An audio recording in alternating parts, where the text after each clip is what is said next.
Okay. Okay. Okay. Okay.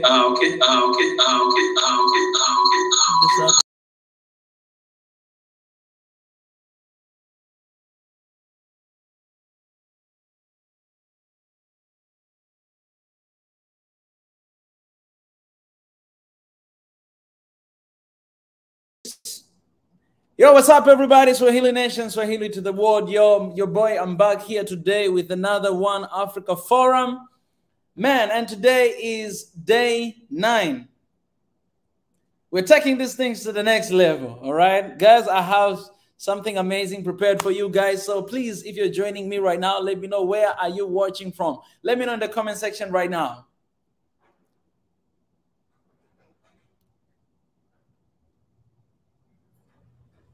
Let me know where you're joining from. Oh, let me close the window here.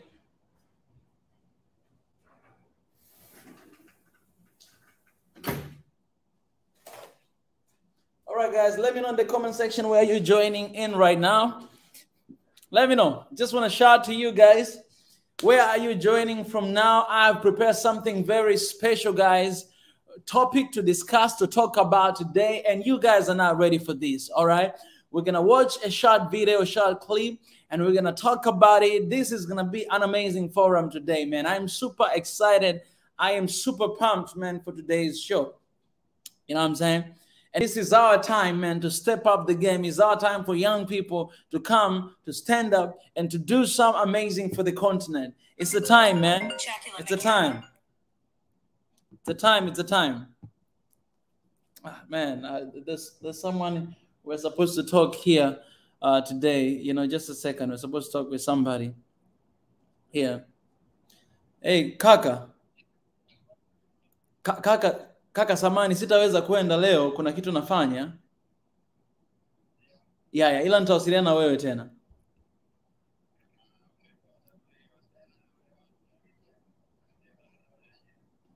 Okay. Nitakupigia tena. Nipo kwenye nafanya kitu fulani sasa hivi, nitakupigia tena.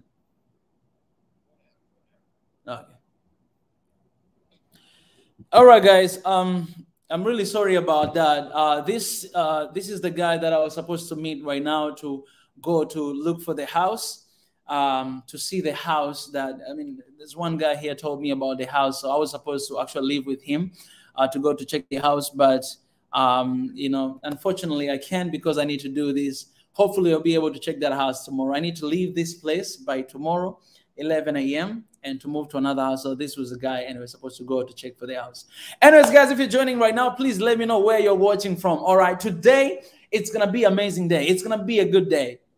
You know, even if I don't find a house tomorrow, it's fine. We gotta get this done today. Okay, I cannot leave you guys, and I feel like there's something in me that I have to release. You know what I'm saying? And I know you guys might feeling the same thing. And I'll be sharing the link a little bit later to talk about it for you guys to come to join and to share your ideas, your points, and anything you think about. This will be your moment to come and to share that. So please, right now, as you're joining, let me know where you're watching from. Come on, we have US in the house. We have Ethiopia in the house. Where else? Come on. And if you know, copy the link right now and go share with your friends, share with your people. Tell them that, you know what, something is about to go down. Please go share. It's very important. It's very important, guys. It's very important. Go and do it right now. We have people from Canada right now joining us because what is about to come today, I'm telling you, you guys are not ready for it. It's going to be an amazing day. Yeah, so please, let's do this. Canada in the house. One Africa Forum, man. Day 9, we're still going on. Very soon, guys, I'm going to be sharing with you something here today to talk about, and we're just going to move. Come on, invite some people. I'm going to start this live stream after we reach 20 people watching live. I'm going to start the topic of today. We have from South Africa in the house. Come on, shout out to South Africa, Canada, Ethiopia, US, and yes, where else? Come on, somebody. Woo. One Africa in the house, yo. Hello from Seattle, man. Seattle, shout out to you guys right there. How is the weather, guys? Let us know. How is the weather where you are? Streaming live from Africa. Guys, the weather is beautiful here in Africa. People are amazing. You know, I've been having the best time of my life. How was your day, everybody? Let's start like that. How was your day? I spent my day inside today. I woke up, I slept around 5 a.m. in the morning, 6 a.m. in the morning, and I wake up 9 a.m. in the morning, and I've been working since then until right now inside the house. Have a lot of things to do. We have Hungary in the house, yo. Hungary. Come on, man. From USA, we have Colorado in the house. Come on, somebody. All right, guys, we're 21 in the live watching right now. I was waiting for only 20 people to start session of today. I'm telling you, today is gonna be a beautiful day. Prepare your notes, prepare your phones, prepare your tablets, your laptop to write down, because what I'm going to show you guys right now, it's gonna build up on what we're gonna talk about today. All right, I'm gonna show you something right now. We're gonna watch together right now, and then we're gonna build from that. We're gonna talk about it. So let me lead you direct to Africa's finest. All right, in Swahili Nation, we have one category called Africa's finest, whereby I kind of like share 3 minutes to 6 minutes or 5 minutes of different like Africa's finest, right? So today we're gonna be looking at the Julius Kambarage Nyerere. If you guys, you don't know who is Nyerere, man, when you're talking about the fighters that fought for freedom of Africa, Pan-Africanists, people who fought and sacrificed their lives for us to be where we are, you cannot stop mentioning Nyerere. All right, Nyerere, he's the OG. And I know people, they don't give him credit as he deserved, but Nyerere, he has done amazing things. He's the guy that also even helped Mandela. Tanzania supported South Africa during the fight of independence. And even right now, here in Tanzania, we have one area whereby, you know, South Africans live. They actually came a long time ago, so they're part of us. But during the war, they actually moved to Tanzania, and they were able to come freely, including Mandela himself. And that's why we have really good relationship with them. I don't need visa to go to South Africa because of the fight and the sacrifice that our ancestors. And today, we're going to talk about that. Julius Kambarage, what he did. So I'm going to show you the video, and this is very important video for you guys to listen. So please take a time to listen and then to see what he's talking about, and we're going to talk about this. Are you guys ready? Okay, let me set here everything. Wow, it's, you know, I uploaded it on my channel. I hope this quality is not going to be an issue. All right, guys, so we're going to play this. Let's go.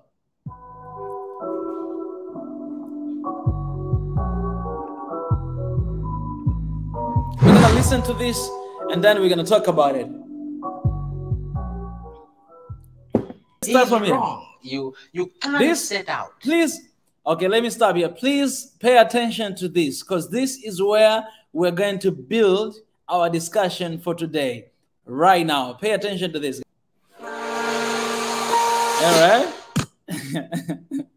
I gotta rewind that part again. The last part, guys, just in case. This one, I think.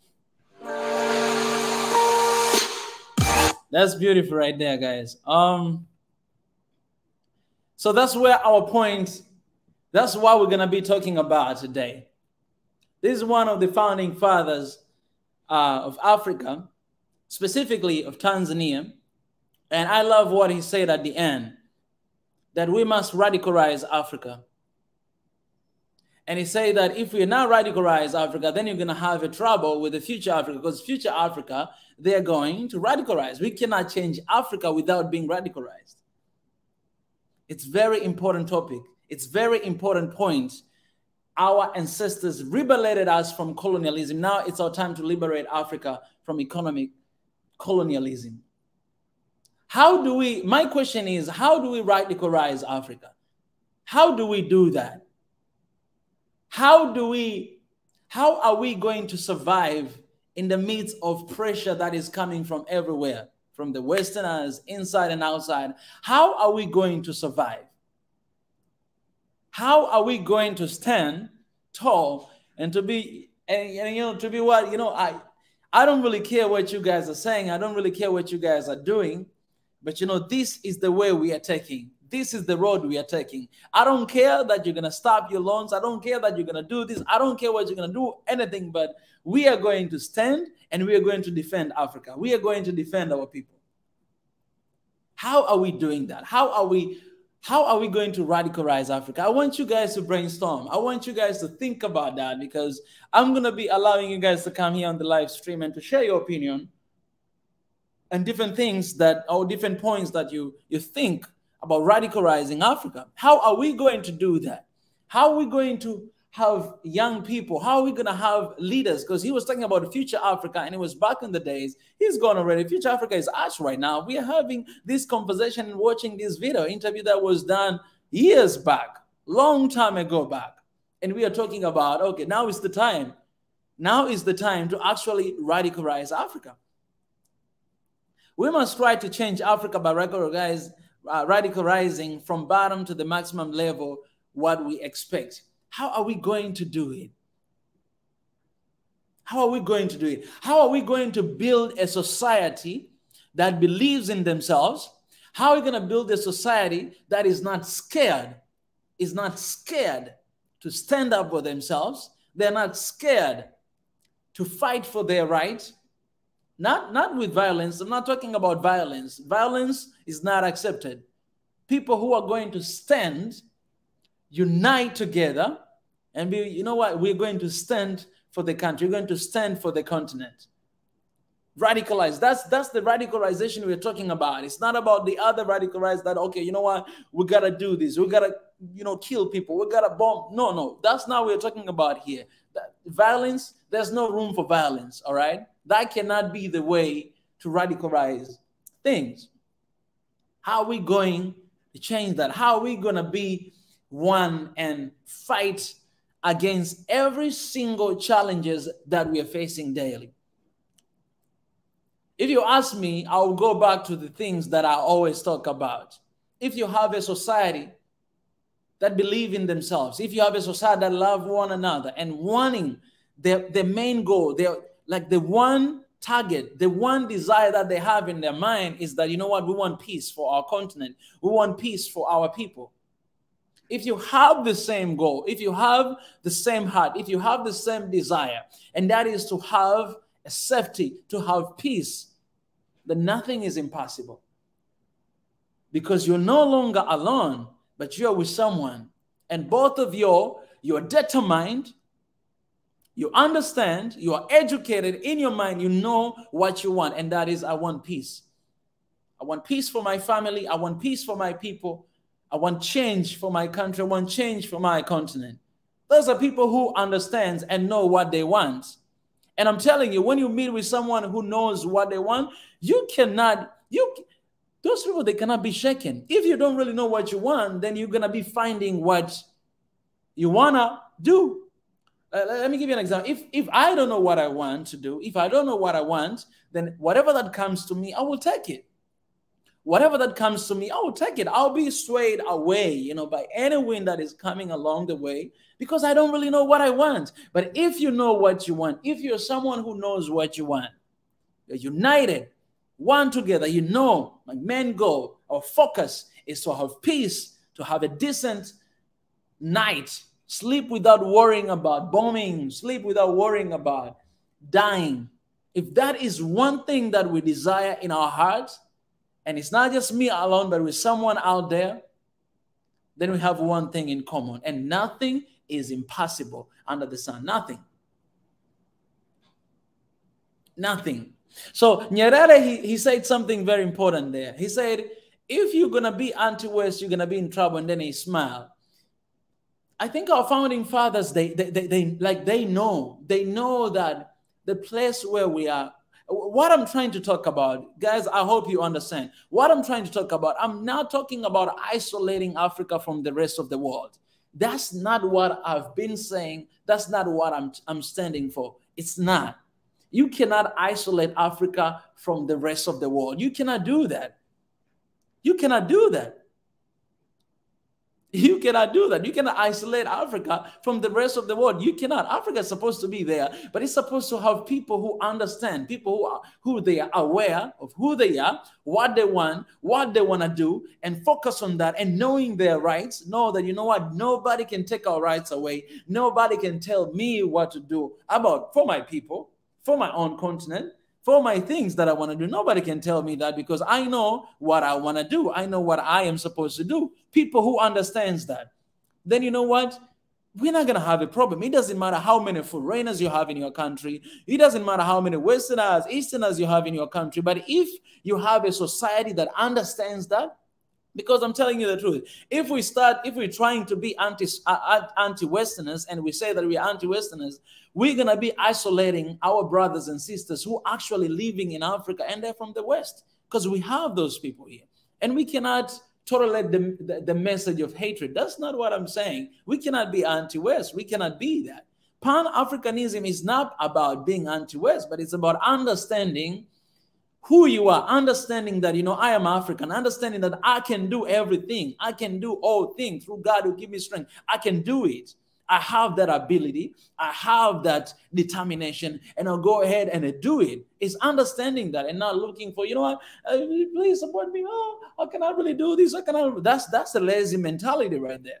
How many? This is what we were talking about the other day. Like, how many engineers do we have in Africa, but yet we are still giving project to somebody else outside?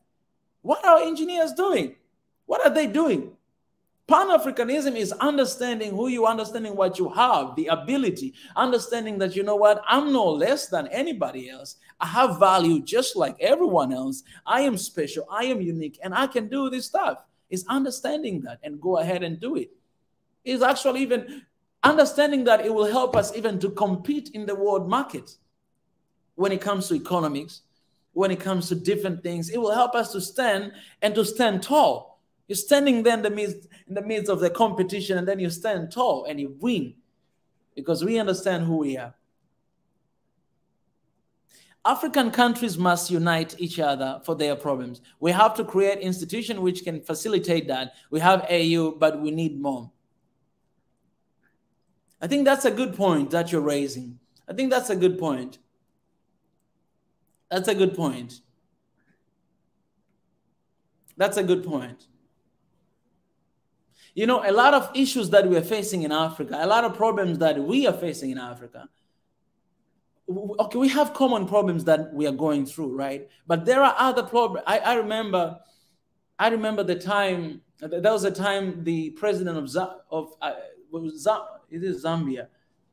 I guess the president of Zambia, he was giving a speech when he came during the time of, you know, when Magufuli died. He came and he was giving a speech, and he said that he remembered the time that they were having a problem, the lack of food. They didn't have food, right? And people, they were struggling with hunger, you know. And he actually, you know, he actually gave a call to President Magufuli and telling him that, you know, actually, he didn't even give a call, but President Magufuli, he gave a call to him and asked, hey, is there anything Tanzania we can assist with? And he told him, yes, we have been having a shortage of food. I wonder if there's anything you can do. You know what he said? He said, okay, I'm going to see what I can do. The next day, he sent a package of food all the way to Zambia to support. I don't think if it was Zambia. It was what was the countries that Zambia or Mozambique, something like that. Yeah. So what I'm trying to say is there are issues that we are facing, like you might be facing in your country, but the neighbor country can support, right? So I'm trying to elaborate what this guy is saying, that what you are going through, I might have a solution to do it, and what I am going through, you might have a solution to solve it. And if you're not one, then we're not really going to support one another. Instead of running and try to ask for help somewhere else, but your neighbor might be able to support, might be able to serve. And just the fact that we are not united, just because we're not united, that's what is leading us to so many disadvantages at the same time. Because what you're going through, maybe I can do it. Maybe I can solve it. Maybe I can support it. But if you're not one, we'll never figure out. We'll never find out. That's why I always say that there's a lack of trust within Africans. Like, it's hard to trust your neighbor. It's hard to trust. Okay, it's hard to trust your neighbor. Okay, it's hard to ask people to trust because you earn trust. You don't just decide to trust. But we have to reach the point where we'll be able to unite and work together. You know what I'm saying? We'll be able to unite and work together and supporting one another and helping one another with all the issues that we're going through. And that's why I'm talking about radicalization. Nyerere said that Africa cannot be changed without being recognized, without being radicalized. It cannot be changed. And the future Africa, like me and you, we are people who can actually do that right now. Because we need people who are determined, people who understand who they are, people who cannot be swayed by any kind of wind like here and there, and understanding what they're looking for and understanding what they want. And we want peace. We want love to our people. We want unity. We want to be one again. We want to see that happening. I want to see that happening. And I believe you want to see that happening. All right, guys, I'll be sharing the link in the comment section. Just in case, if you have anything that you want to add in the topic that we are talking about, please feel free to come and join me right now. Let me read some comments as I'm waiting for that.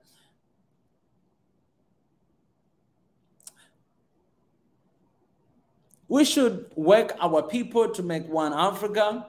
That's why we have to stand together today. No time, Mika. That's Girma right there. We have to create a society that knows what Africa is really. We have so many differences, but we also have so many things that brings us together at the same spot. Common agendas. Yes, that's true. That's true. You know, I'm writing something right now. As I was saying, there's a couple essays that I'm writing. Let me read for you just a little bit what I wrote. Where's this?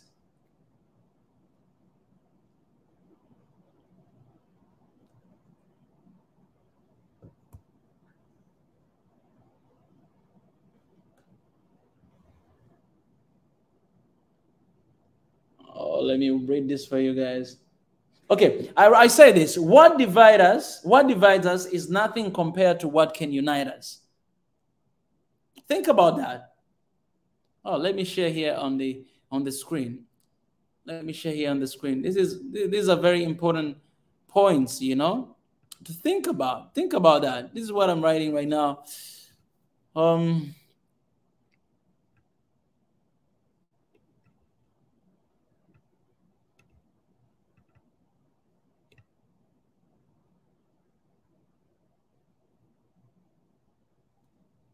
Okay, let me until here. Let me share this with you guys. This is what I'm working on right now, and let me write here. Oh, that's a lot of words.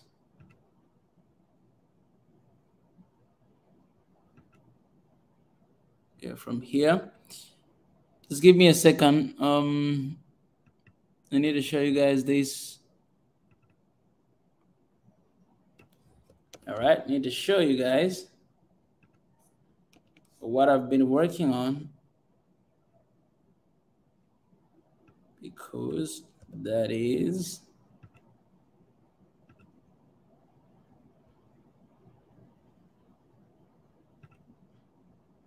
give me a second, guys. I'm trying to share with you guys what I've been working on.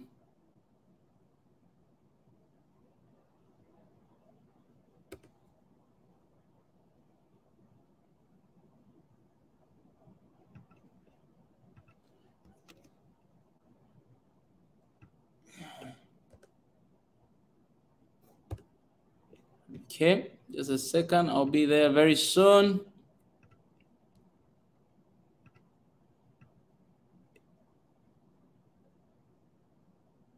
All right. Almost there.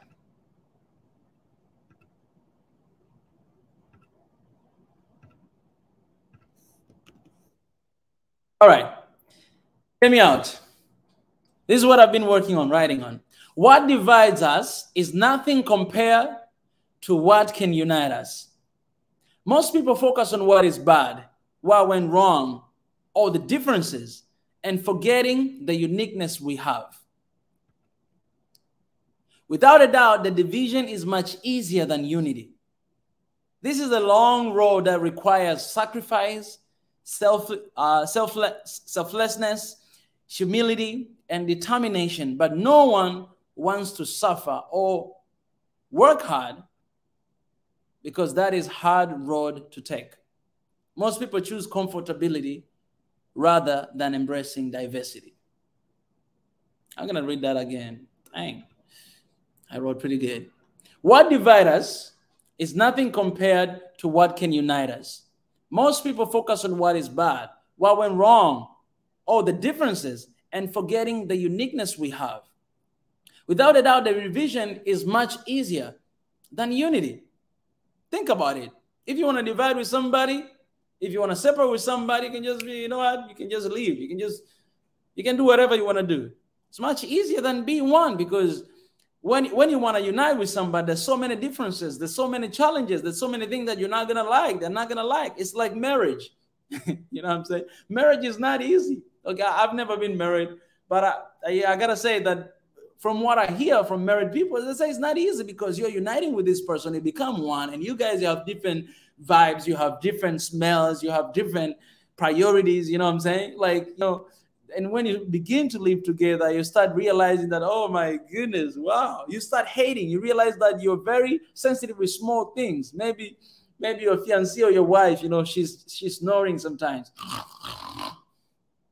And you hate that. You're like, man, am I going to be able to live for the rest of my life with someone who is snoring every single day?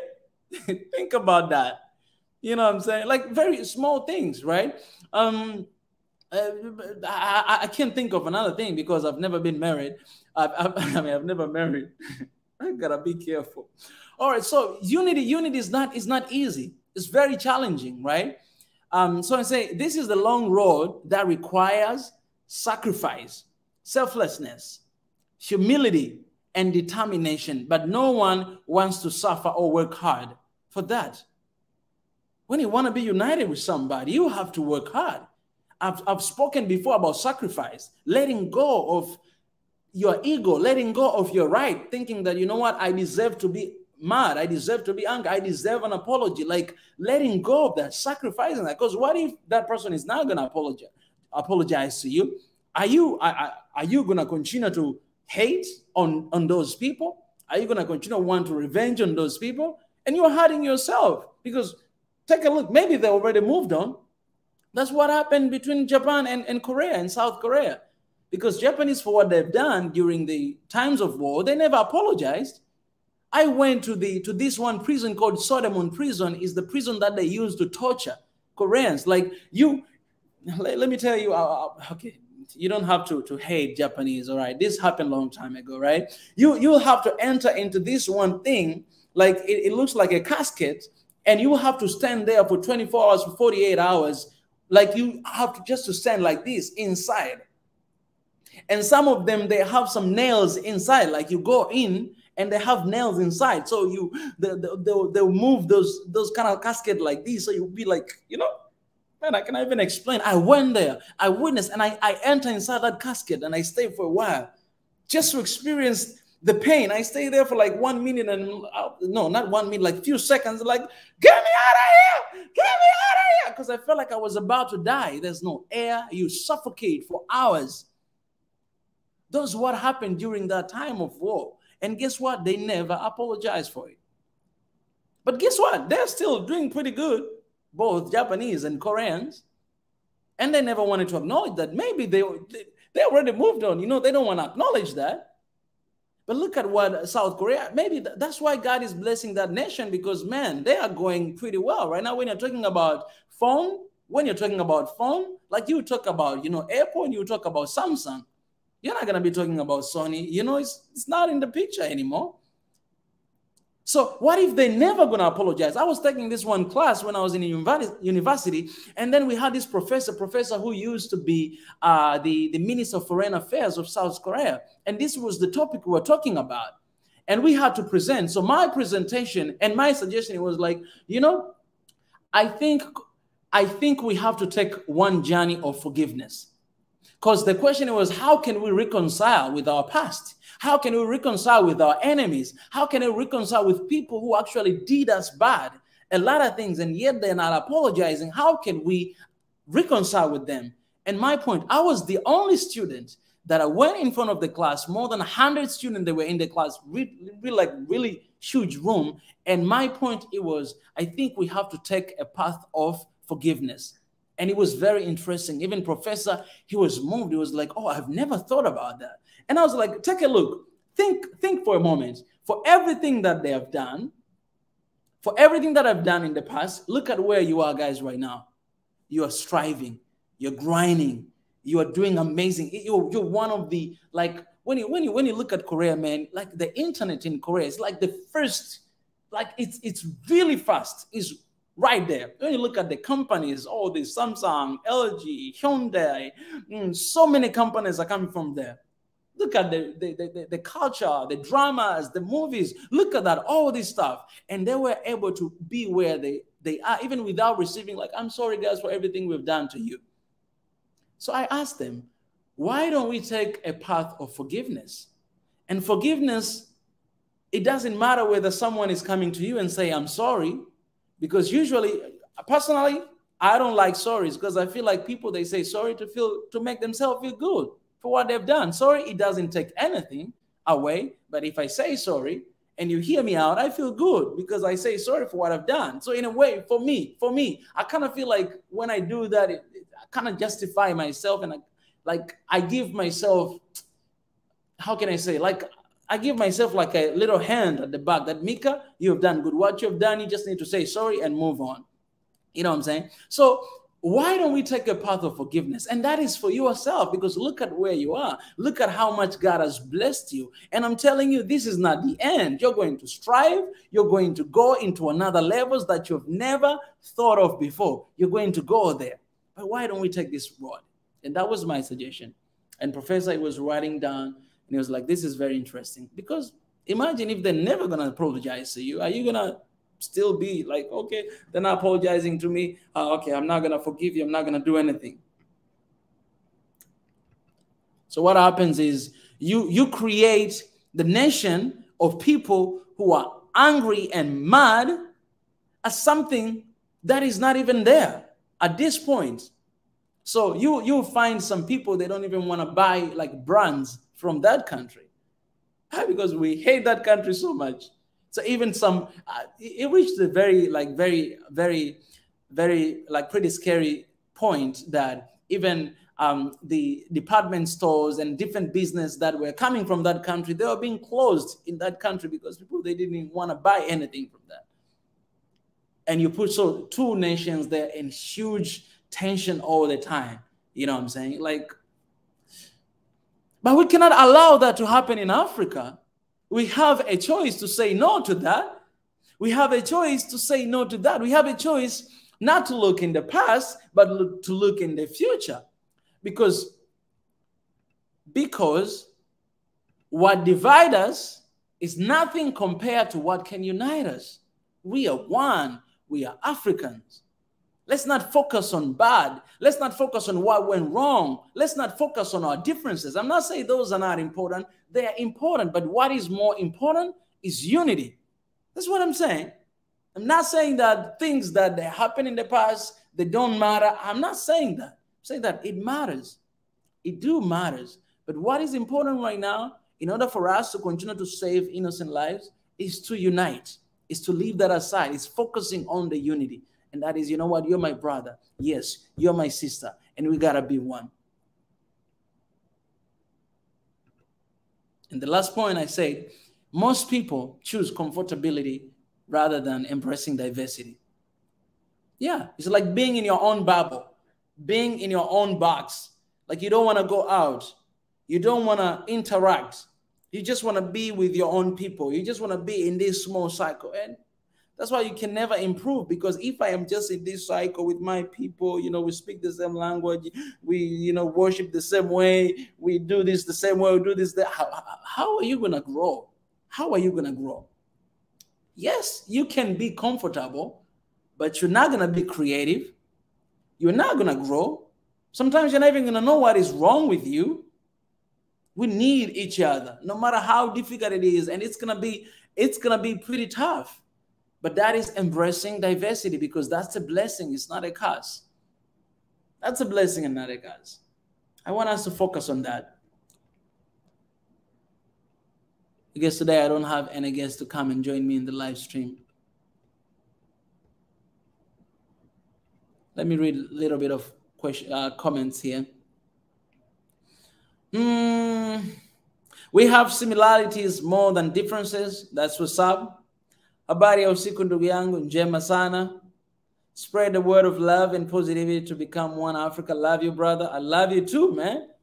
I love you too. That's what we got to do, man. That's what we got to do. It's our responsibility. It's our responsibility. I gotta play this part again, because maybe you joined right now and you didn't see where we are building our topic on. I gotta share this, guys, with you. Again, this is the part to focus on here. The radicalization. And that's what we gotta do, guys. That's what we gotta do. That's why we're having this meeting right now. We're having this forum today, you know, to talk about Africa, the continent that means a lot to us.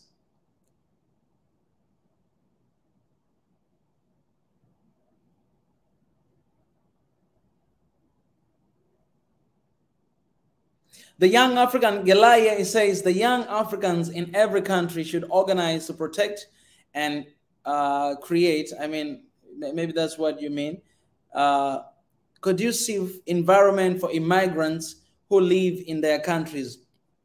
Yeah, man, you know, once you learn how to love yourself and, you know, love your neighbor, then you're not going to have a problem with that.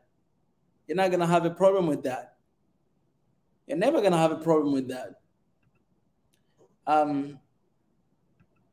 Take a look at what happened before. Like, you can take a look at xenophobia and some other parts. You know, what happens is, you know, people believing that, you know, you're an immigrant, you're coming to my country to take my job and to take my spot. You know what? So I'm just going to kill you so that you may not take my job. It's ridiculous.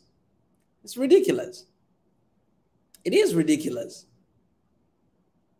It is ridiculous. If you don't get a job, it's because you're not qualified. That's it. Well, there's other reason. Or maybe you're meant to start your own job or your own organization to support other people. You know? So our generation has to do better. We must do different. We must do better. We must do better, man. Guys, we have to do better. And that starts with unity. Let's start with unity.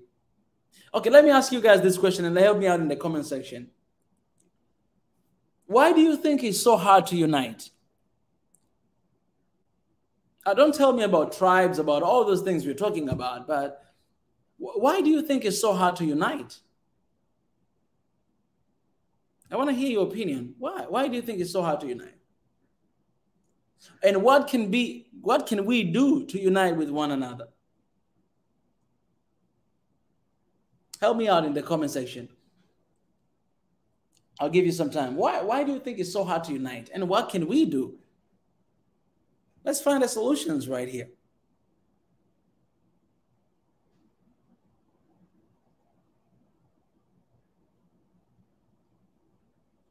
Why do you think it's so hard to unite? Because honestly, for me, I don't really understand sometimes. I don't understand. Nathan Mulu, he says, because of the hate we have for ourselves. Okay. Okay. Nathan Mulu, because of the hate we have for ourselves. So it's so hard to unite because of the hate we have That's a solid point. That's a solid point.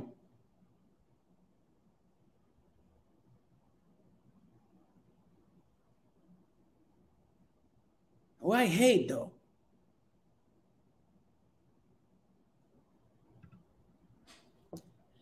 Absolutely true. You are the one African energetic generation. God bless you more by knowledge, wisdom, imagination, power, and anointing. This is the time, not human being, says God says. Amen. Amen to that. And I'm taking that. I'm taking that by knowledge, wisdom, imagination, and power and anointing. Amen to that. Because of the hate we have for ourselves. Because if we are united, that means you have power. Yes, exactly. That's what I'm asking. Like, why is it so hard to unite? Only one person answer me right now here, Nathan Mulu, that because of the hate we have for ourselves. Why hate?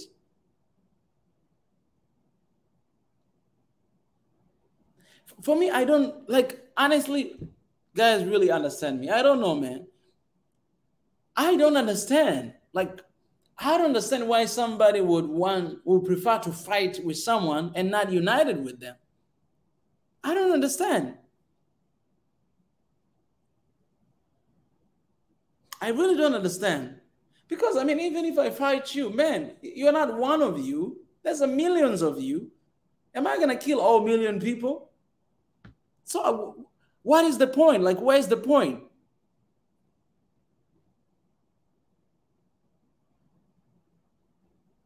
Oh, wait, okay. There's an interesting point here. I say, no one Africa. Uniting means we lose our identity. Okay.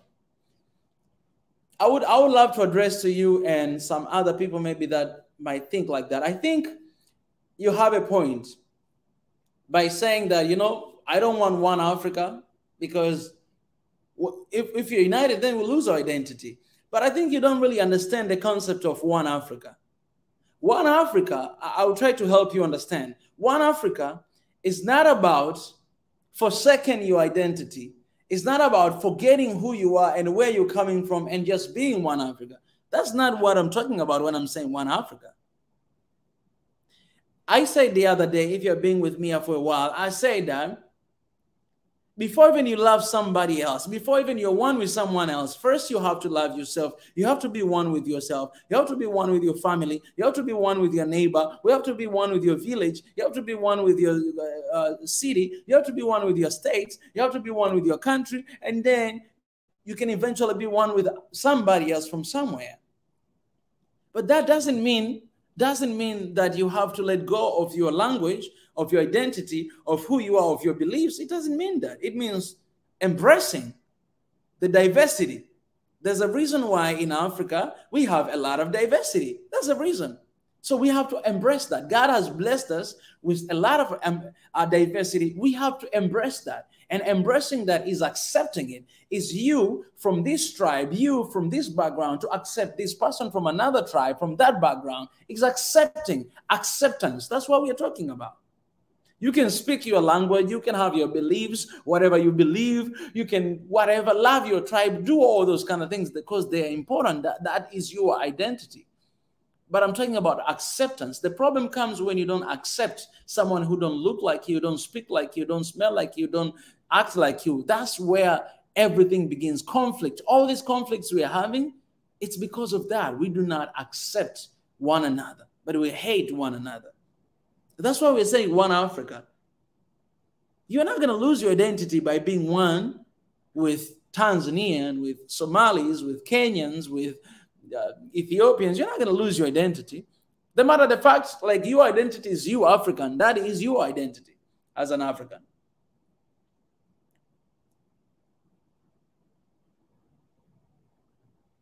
It's like, I want to find like the good metaphor to talk about. Yeah, okay, let me give you an example. Okay, for example, if you want to make Dorowat,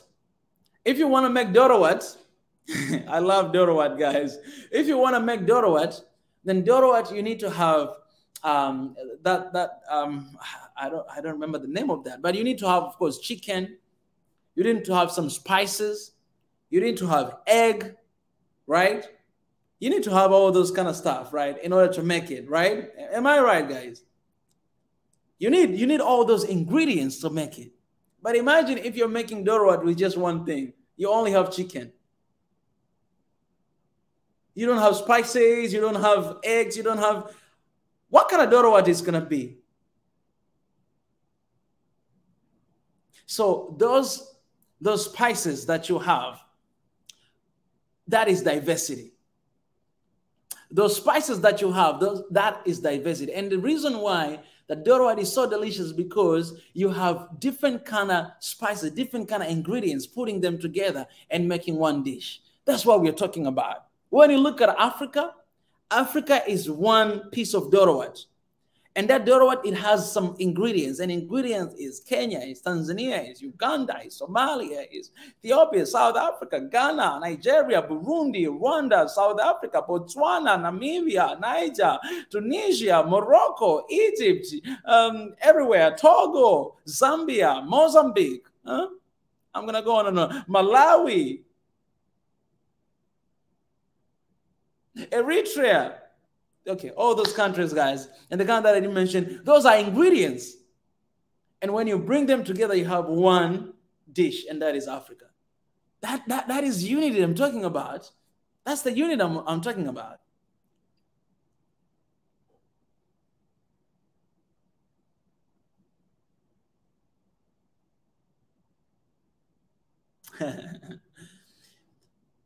All right. I cannot really help you if you believe that. And with all due respect, my identity is Eritrean, not African. African is not a useful term because it does not take into account my cultural identity.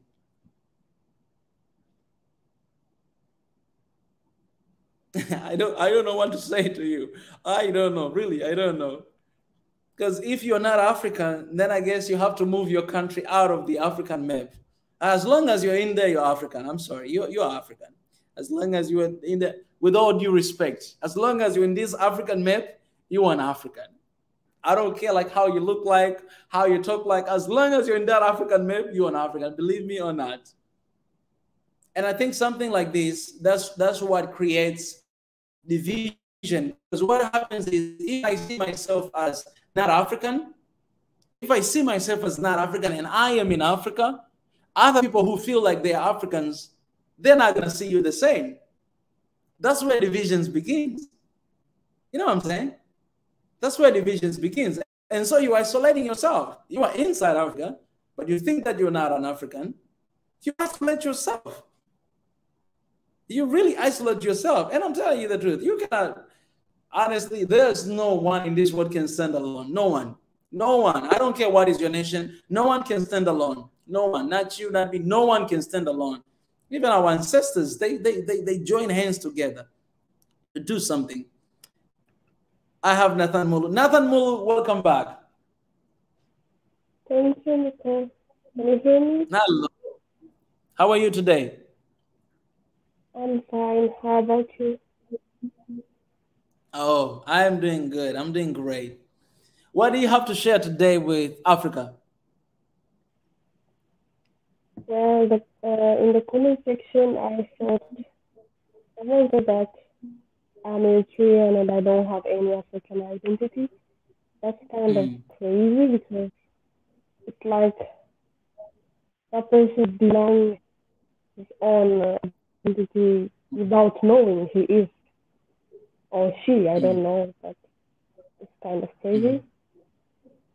I think this happens a lot, especially in Ethiopia also. Because I'm Ethiopian, I know some people might think that they don't believe that they're Africans, actually, but they are, which is kind of crazy. And I don't really like this thing because I don't know, like some in northern part of Africa and also eastern part of Africa, some people deny their identity as an African, which is it's sad. Unbelievable. It's It's really sad, because I'll be honest with you, in the comment section, there is no Eritrea, there is no Ethiopia, there is no Tanzania, there is no Kenya, there is no anything without Africa. There's no. I'm sorry, there's no. The identity you have with your nation, with your tribe, is because Africa is there. Africa is the big thing. Africa is the big puzzle. It's one race. It's one people. It's one humanity. And denying that, I mean, and it's true what you're saying, Nathan. You know, denying that I am not an African, denying that. Okay, everybody can say whatever they want to say, but you know what? A lot of time I see when we're going through some issues and troubles, we're like, oh, where is my where is the support? Why I don't get any support? You think you're not African and then you want support? Nobody's gonna support you if you think that way. But I mean, I'll be honest, there is no Tanzania without Africa, because it's within right there. Africa is this is beyond ourselves. It's beyond our ethnicity. It's beyond everything. Keep your ethnicity, keep your culture. Like, I don't say you should forget that. No, One Africa is embracing, is understanding that, you know what, my neighbor from Kenya, Uganda, Ethiopia, they're actually my brothers and sisters, because we are all Africans and we have one thing in common. We Africans. That's one thing in common. And that's why we're in that. Anyways. Yeah. So it's really good to hear the point that you raised today, Nathan Mull. Do you have anything else that you want to raise? Sorry? Yes, anything else that you want to share? Yeah, so, yeah, anything that, the thing that I don't really know the name, his name, Yareva, I think. Okay. He said a really great point, and I really support what he said. Africa needs radicalization, and I really agree with that. And I think this starts from the society, from the schools, and I think a great part of teaching the schools and the system of, you know, how to love yourself in schools as an African, or as a nationalist, or like in general, as in, you know, we are not taught about our continent more. It's like when you travel somewhere else, you know about your identity more. In your own continent, you're not taught about your continent. So this is kind of crazy. I mean, you have to know about your identity in your own continent, in your own country, you know? Yes. And I think this also plays a great part. Yes. And also about the diasporas, I would like to say that if you go abroad and learn, you have to come back to your country and work, and don't live for the foreigners' work in your country. You know, you need to show you have skills. You know, everyone, after you learn, you will have something, knowledge, you know, and you have to go to your country and show your skills and do something for your country, rather than staying in someone's country after you learned. You know, most of the people who get scholarship, they're stuck in that country forever. They don't go out of that country, and that's really a bad part, because those who are really educated, they don't go back to Africa. That's also a bad problem, you know. That's true. So I think this also is, a lot of things. Even, you know, our leaders have a lot of problems, as we know.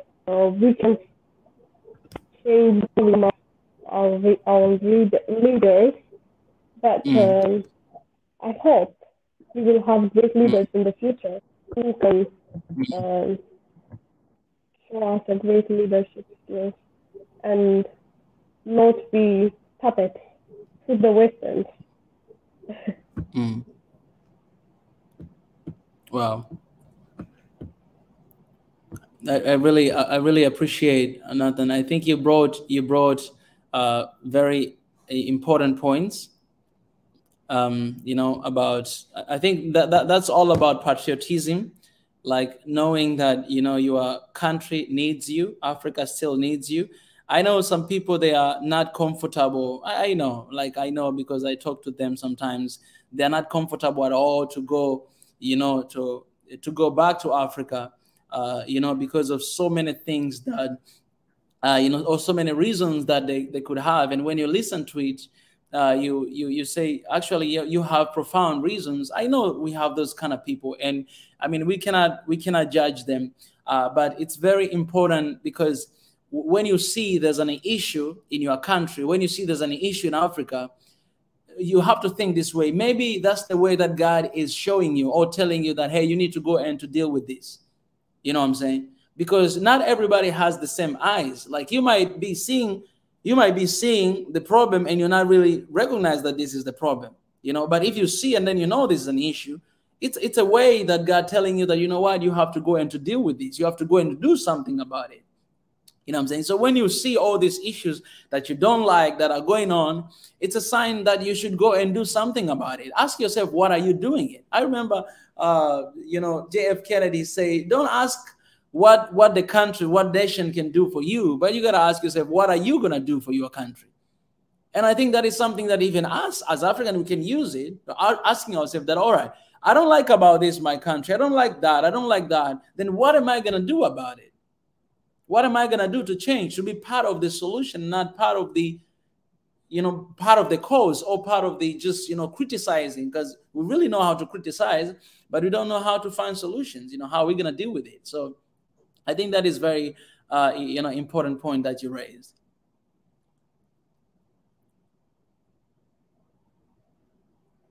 Yeah. I was thinking about it. And another thing that Nathan, you said, it's about getting to know other countries, getting to know. And I'm addressing this to the comments in the section that I'm reading them. There is very important, this is very important. Having unity in Africa, it's very important, because okay, I'll talk to you, because you mentioned where you're from. You mentioned where you're from and why you don't want one Africa, because you're going to lose an identity as Eritrean. But I can ask you this question. Where did Eritrea come from? Where did it come from? Were you guys there from the start? Where did it come from?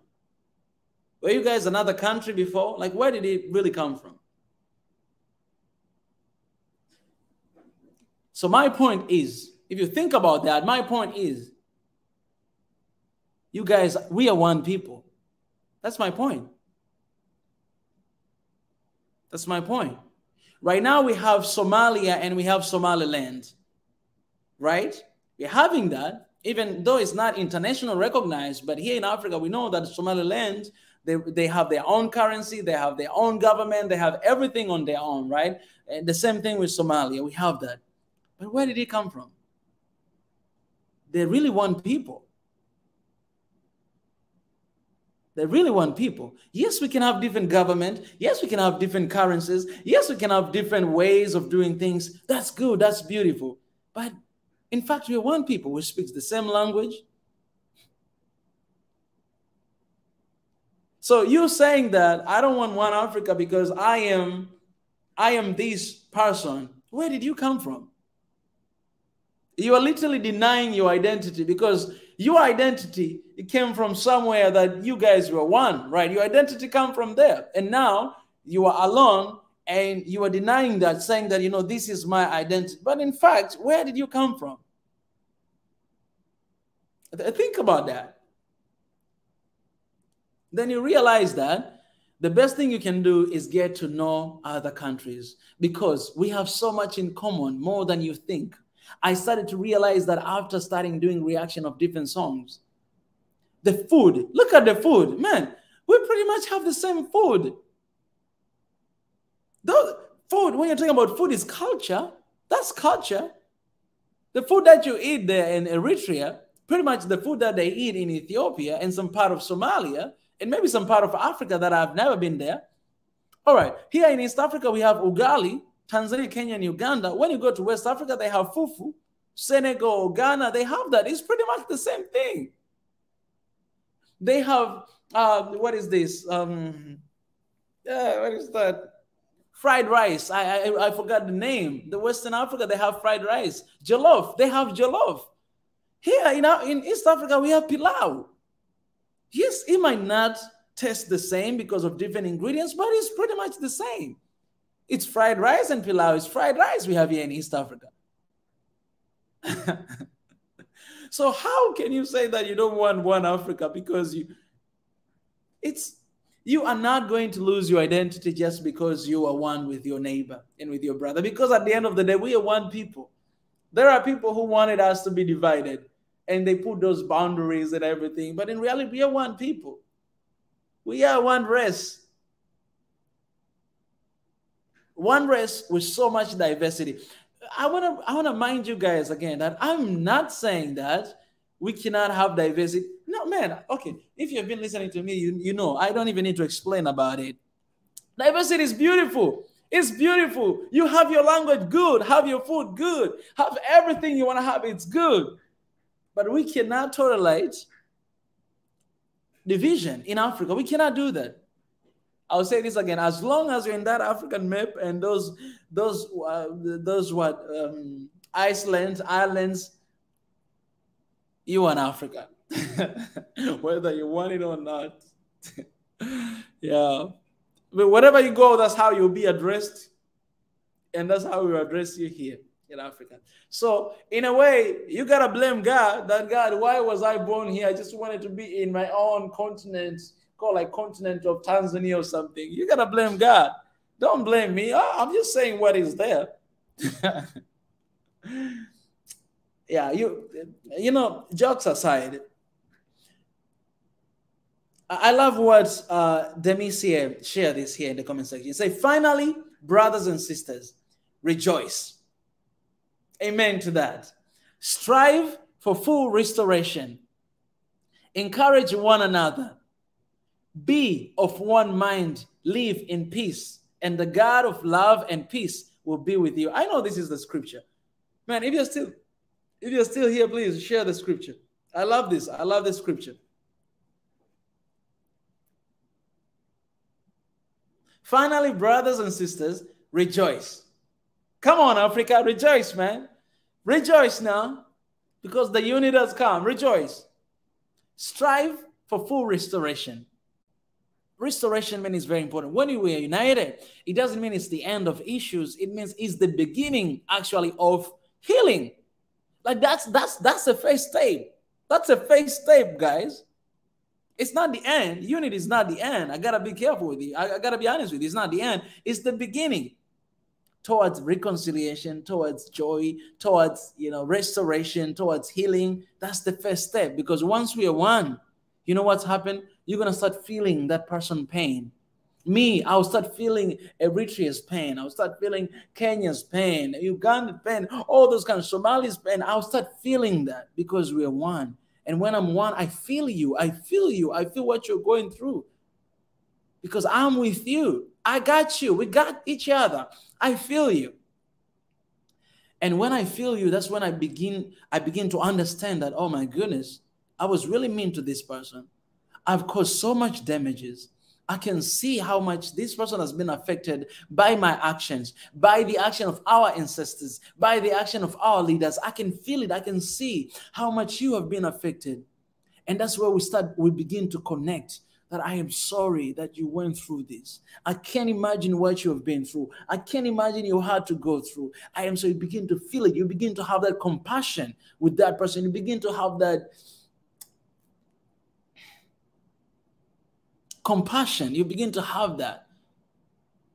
And then you can start reconcile with one another, and then the journey of healing that takes time, guys. It's like when you have a wound. When you have a wound, it doesn't just take one day and it's okay. And okay, this is another thing I should say.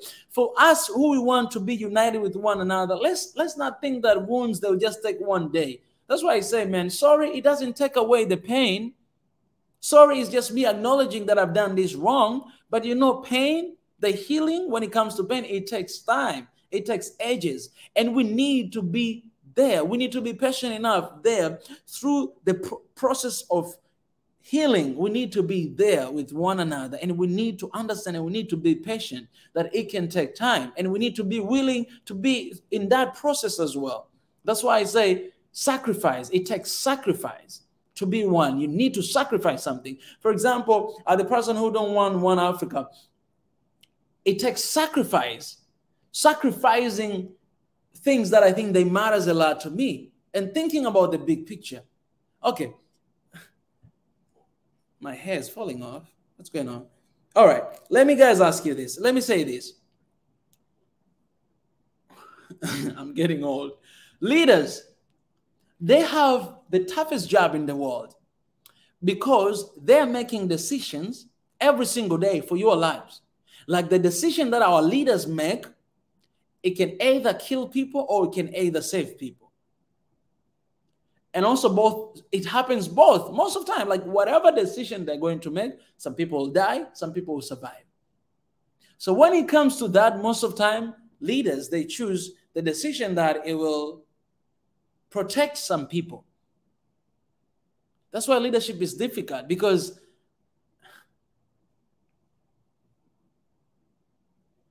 it's difficult, guys. This is not, we cannot justify these actions, but I want you to think about this. Everybody has made decisions in their lives. In economics, we have something called opportunity cost. Opportunity cost is literally me let go of something because I want to do something more. Like, let's say I have two options, either to sleep or to study or to do this live stream. Or for example, when I started, I had a two choice, either to go out to search for my house, because I was about to go to see the house that I'm going to move in, or I should do this. So opportunity cost is me letting go of that and doing this right now. Why? Because I believe, oh, this is much important right now to do it. But it doesn't mean that me finding a house is not important, because tomorrow I need to leave here. And what if that house will be taken? I'm not going to go there, right? You can think about that. So opportunity cost, it doesn't mean that it's important, but it is important. But I had to let it go to do this. Those are kind of decisions that leaders, they make every single day. Every single day, man, especially leaders in our government. That's why, yes, we can be critical with them. At the same time, we can extend grace that it's not easy as we think it is. We can label them. We can blame them. We can complain as much as we can. But man, leading the country of millions and millions of people, making decisions every single day, wanting to make every single person happy, you cannot make everybody happy. You're going to make mistakes. You're going to need to do some opportunity cost sometimes, letting go of something. But those things, they affect some group of people, and those people, they get mad and all those kind of things and all that. And it's understandable. It's understandable. That's why the process of healing, it doesn't just take a day. It takes a long time. It takes time. Finally, brothers and sisters, rejoice. Strive for full restoration. Encourage one another. That's what we are doing right here. Encouraging one another. Be of one mind. Be of one mind is literally have unity. You can think whatever you want to think. I can think whatever I want to think, but we can be still going on the same direction. So we look at what is most important for us. Okay, why we need one Africa? Because just because we're not united, people are dying, people are losing their lives, and we're losing a lot of stuff. So the best thing we can do for us is to be one, because we will save innocent lives. Who is going to say no to that? If you say no to that, you have a problem. Ezra. Yes, Mika, how are you? Welcome to the show.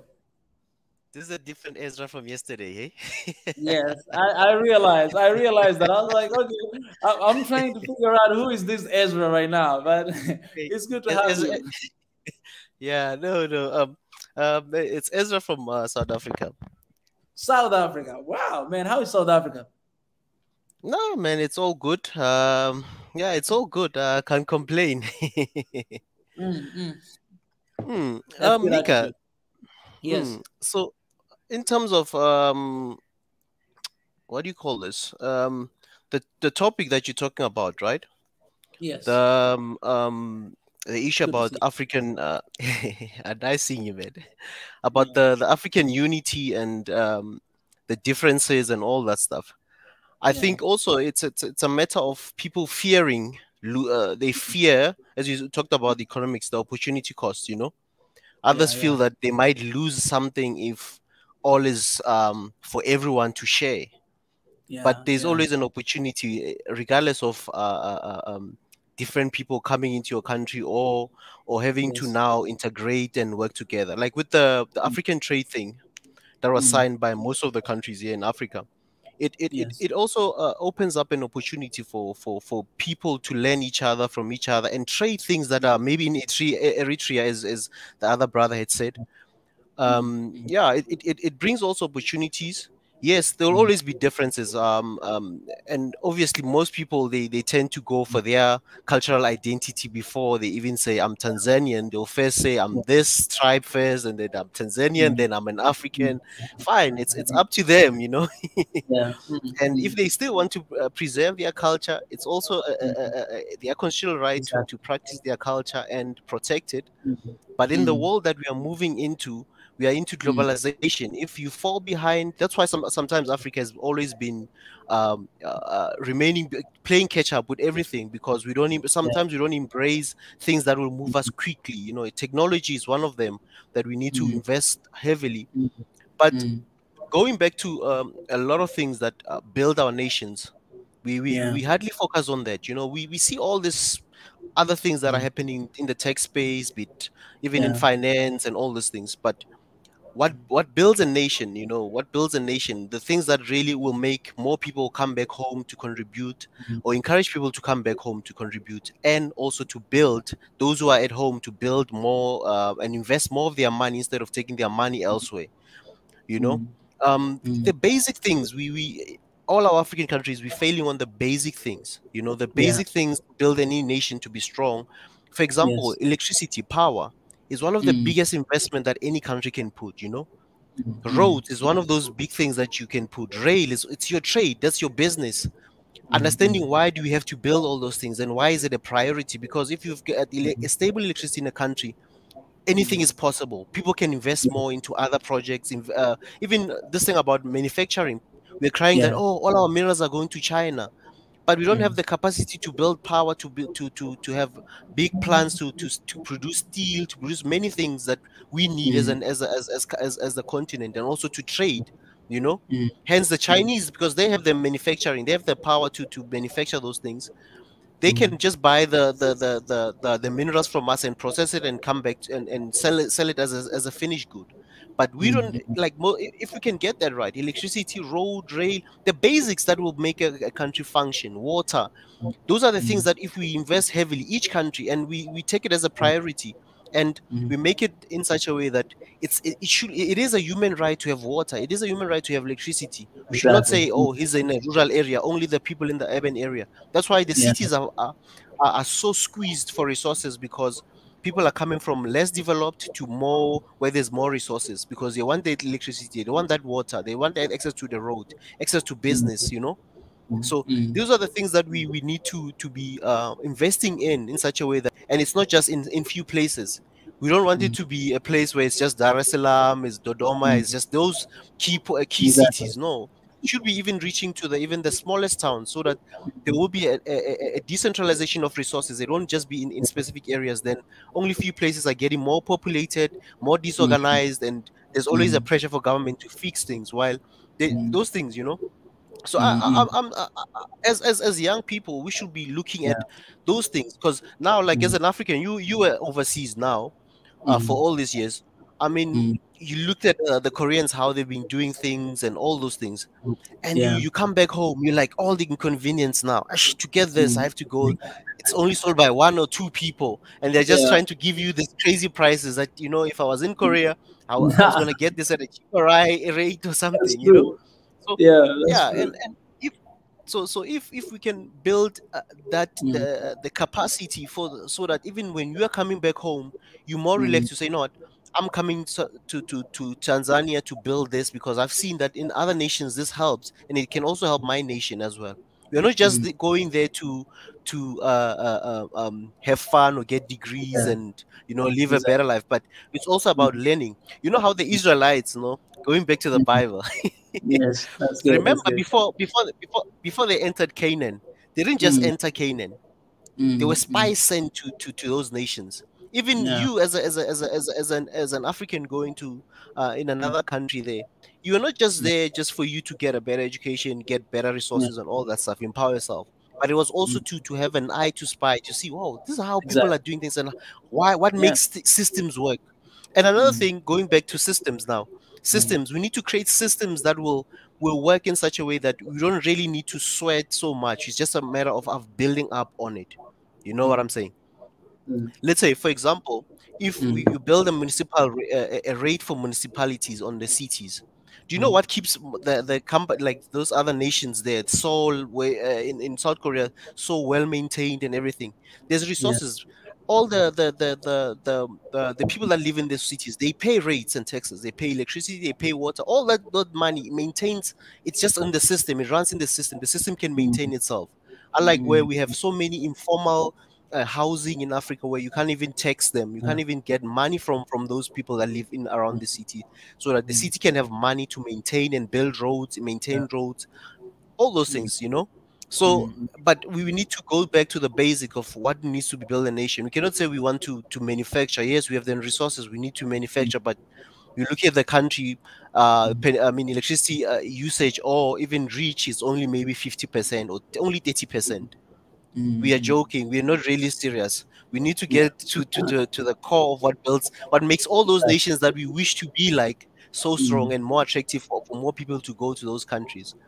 So Yes. if we can build the very basics of each country, and as all Africans, and pull each other up, not every country is different in terms of resources, and Yes. every country has different knowledge skill bases that is different. You might have another skill that you have in mining than maybe someone in Kenya or someone in South Africa or Zimbabwe, whatever. So, and Mm. others might have resources to build power, like the Mm. K the for example, I know you guys are Mm. also building hydro plant there. Like I mean, DRC is abundant with water. They can bring clean energy to most African countries. Those countries that Mm. have water resources, they can also utilize it to power other nations. We share each other, or we invest together into those hydroelectric, instead of having to, like Ethiopia, having to go to China to get money to build those things. Mm. So yeah, and I think a lot of things, we were so divided and we don't trust each other. That's one of the things why it's hard sometimes to integrate, to say, no, that Somali man, oh, that South Yeah. African man, Mm. instead of Mm. looking at the issue at hand, to say, you know what, if Mm. we are building a same resource that we are going to use, like us building a water well. If we're building a dam, what will the Yeah. dam be for? It's for the country, for the Mm. greater good of everyone, Mm. instead of just Exactly. only few people will benefit from it. And Yeah. also active participation of our citizens. Sometimes when I look at the projects in most of our countries, is Yeah. people, it's like certain things, most people don't feel part of those development. They just feel like, oh, it's Yeah. something for Dar es Salaam people, oh, it's something for Exactly. Dodoma, something for those Yeah. people. They don't feel that it is for this greater good of all of us in the Yeah. country. We're going to benefit from this, and Mm. involving the country to say, you know what, we are Mm. building this for everyone. This is not about so and so. This is not about this politician, or this is not about so family having tenders or business in those things, but for the greater good of everyone, to say, you know what, this is for all our country, and it's for us Mm. to build. You understand? Mm. So Mm. if you look at, like, most of the so-called developed countries, it's because Mm-hmm. they look at it's all for the greater good of the country, not for individual or for specific people Exactly. that live in a certain place. Mm. And Mm. if we can eliminate those things, where we can look at it as we are all building, we all need power, we all Mm. need water, we all need roads, we all need, then it will help so much, so that no other people don't feel out excluded from development, or even sometimes they don't even know that there's so many developments that are happening. in their country, you know, because they just think, those politicians are corrupt. But that's where we lose it as young people, that we don't want to be involved and take over those positions and also contest, because we have the mind, we have the tech, we have all the great ideas that we know that this is where the world should be going, because we know that some of the politicians are very old to be implementing those things, you know, and we respect them as elders, but we need to be very active as young people and not just stay back and say, yes, we are leaving it to the old people, and then we have to pay all their debts for 40 years down the line, you know. But just something small that I had to contribute today, man. Ezra, this is not something small, man. I love you. First of all, let me say I love you, man. I don't even know you, but I love you, and I think I'd love to know you more. I love you too, Where are man. you from? Well, I know you're African. That's the first thing. That's amazing. But I want to know where are you from and what are you doing? I'm in the, you mean as in field? Yes. I'm in the IT field, man. And I'm in Pretoria. I'm in the Pretoria is the capital of South Africa. It's the admin capital. So you're from South Africa, right? Yes. African brother, man. It's you know, when you were talking, I was thinking that, you know what, I'm gonna need to cut this session and then to re-upload it again, because that was amazing, and I couldn't agree with you more, man. Everything that you shared and you spoke, I think you were very organized. For everybody out there, I know, I mean, some of us were very organized, some of us were not organized, but this it was well put, and I think it's really amazing what you've just done, man. That's amazing. You gotta come sometime. Yesterday you were here too, right? Yeah, I was just on the comments. I was just reading and listening to those presentations. They were very well informative as well. That was very organized by the other Ezra. Yeah. You know? Well, that was Professor Kuru. Professor Kuru did that yesterday. Oh yeah, Professor Kuru. Yeah, I remember now. Yeah, just that I was convincing the other Ezra was also on the same chat that time. Exactly. Yeah, Ezra has been coming here all the time. I think Ezra, you guys are blessed. You know, I have my young brother is Ezra too. He's a really smart guy. Wow, man, I didn't know that. Nice knowing that, eh? Yeah, man. I really appreciate, man. Like what you said, it's really important. I love how you started, and you know, it's not about taking something away from people. You mentioned about people being scared, you know, of unity, because they're thinking about what are we going to lose. And I'll take a case of South Korea and North Korea, because I lived there for a long time and I studied history. That's one of the biggest fear with South Koreans, because right now they're in the process of, you know, reconciliation and, you know, reunification, which is going to take many years. But most of South Korean young people, not old, young people, they are scared. They say, you know what? I think this is not going to do anything to us, because South Korea, we are so well developed and we cannot be united, because I feel like we're going to lose everything that we have supporting North Korea. But what they don't realize is South Korea, they don't have any resources. They don't, but they have technology. All the resources are in North. Exactly. All the resources are in North. Like North, they have resources like minerals, everything you want to ask for is in the North. So imagine if these two nations come together. You don't have to give everything you have to the other nation. You don't have to. You can still have your own governments and everything. But we're talking about having like knowing that, you know, because during the war, a lot of South Korean, they went to North, and a lot of North, they came to South. So you have families that have been separated for years, and they don't even know where they are. They lost like their brothers and sisters, and they want to just see them again.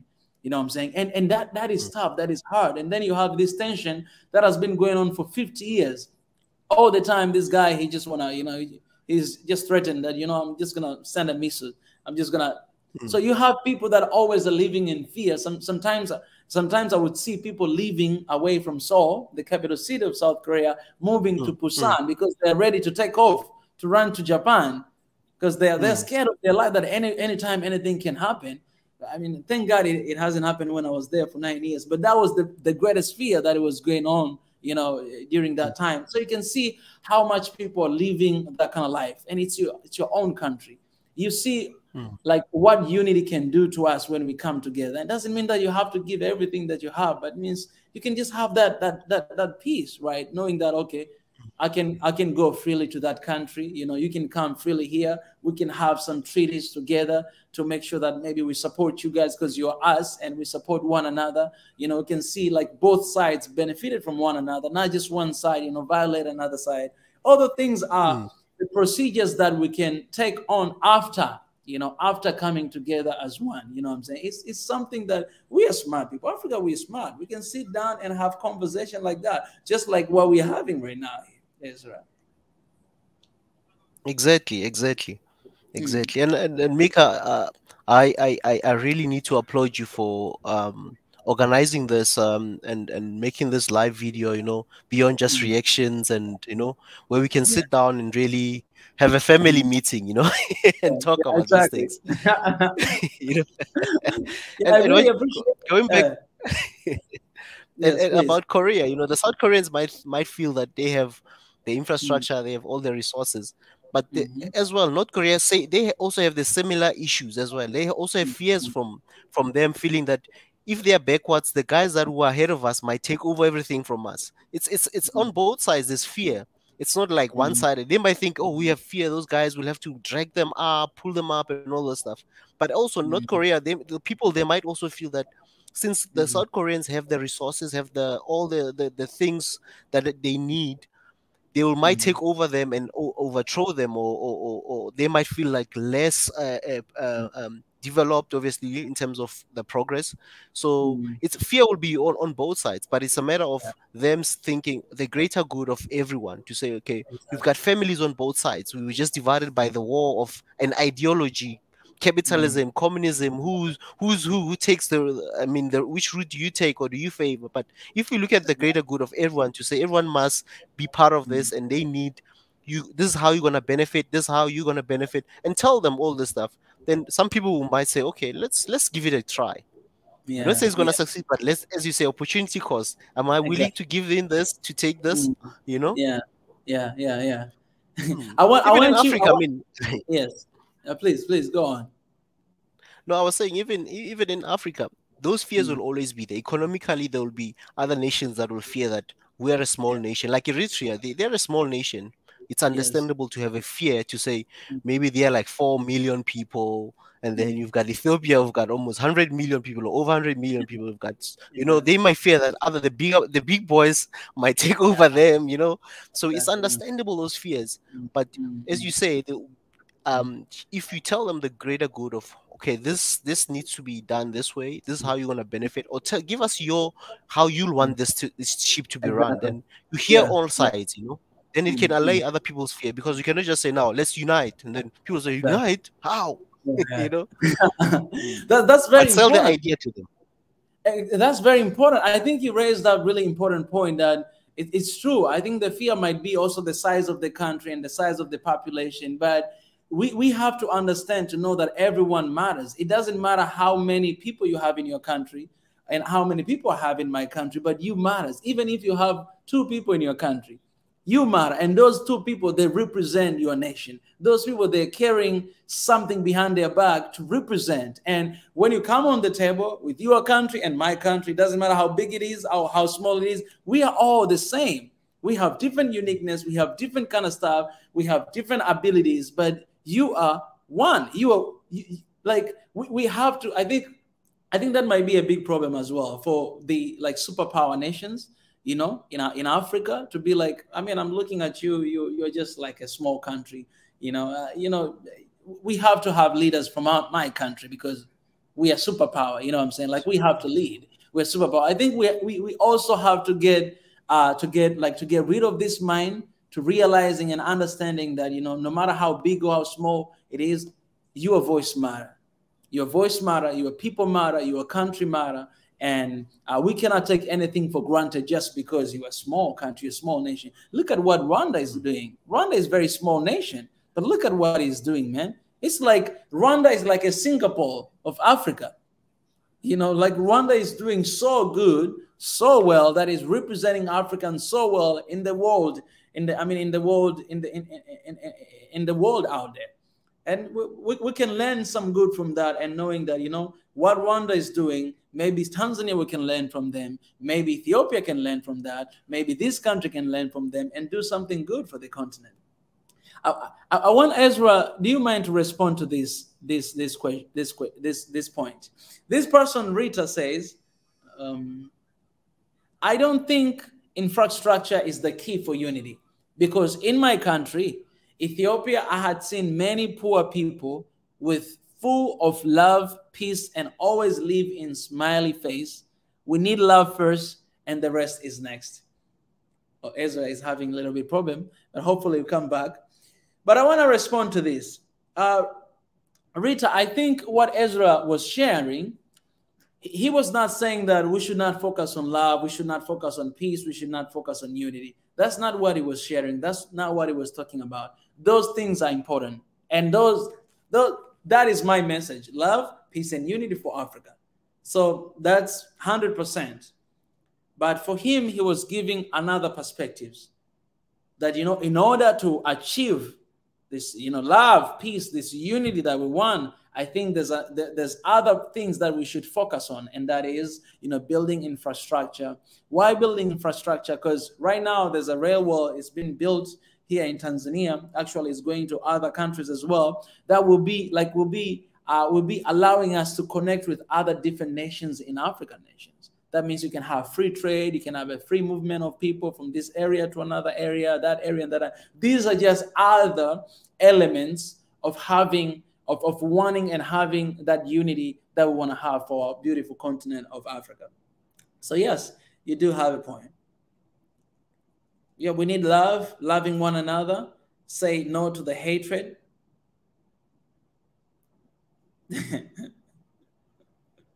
Say no to the hatred. Guys, I'm gonna wrap this up, this session. I've been here for a while now. It's 1 hour and 47 minutes. I'm going to wrap it up right now.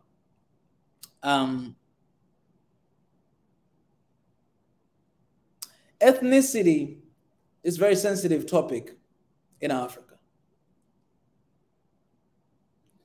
But we need to talk about it. It's sensitive, but we need to talk about it. All right, Ezra is back.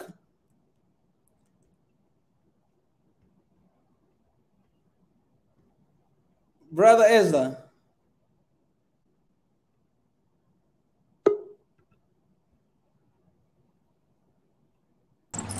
Okay, we have as well Unju Essence. Yes, hello. Yes, hello. It's good to have you here today. Good. Can you hear me? Am I clear? Yes, I can hear you, brother. What do you have to share for today? Where are you calling from? I am calling from the US, but I'm from Africa, West Africa, Banjul, Gambia. Okay.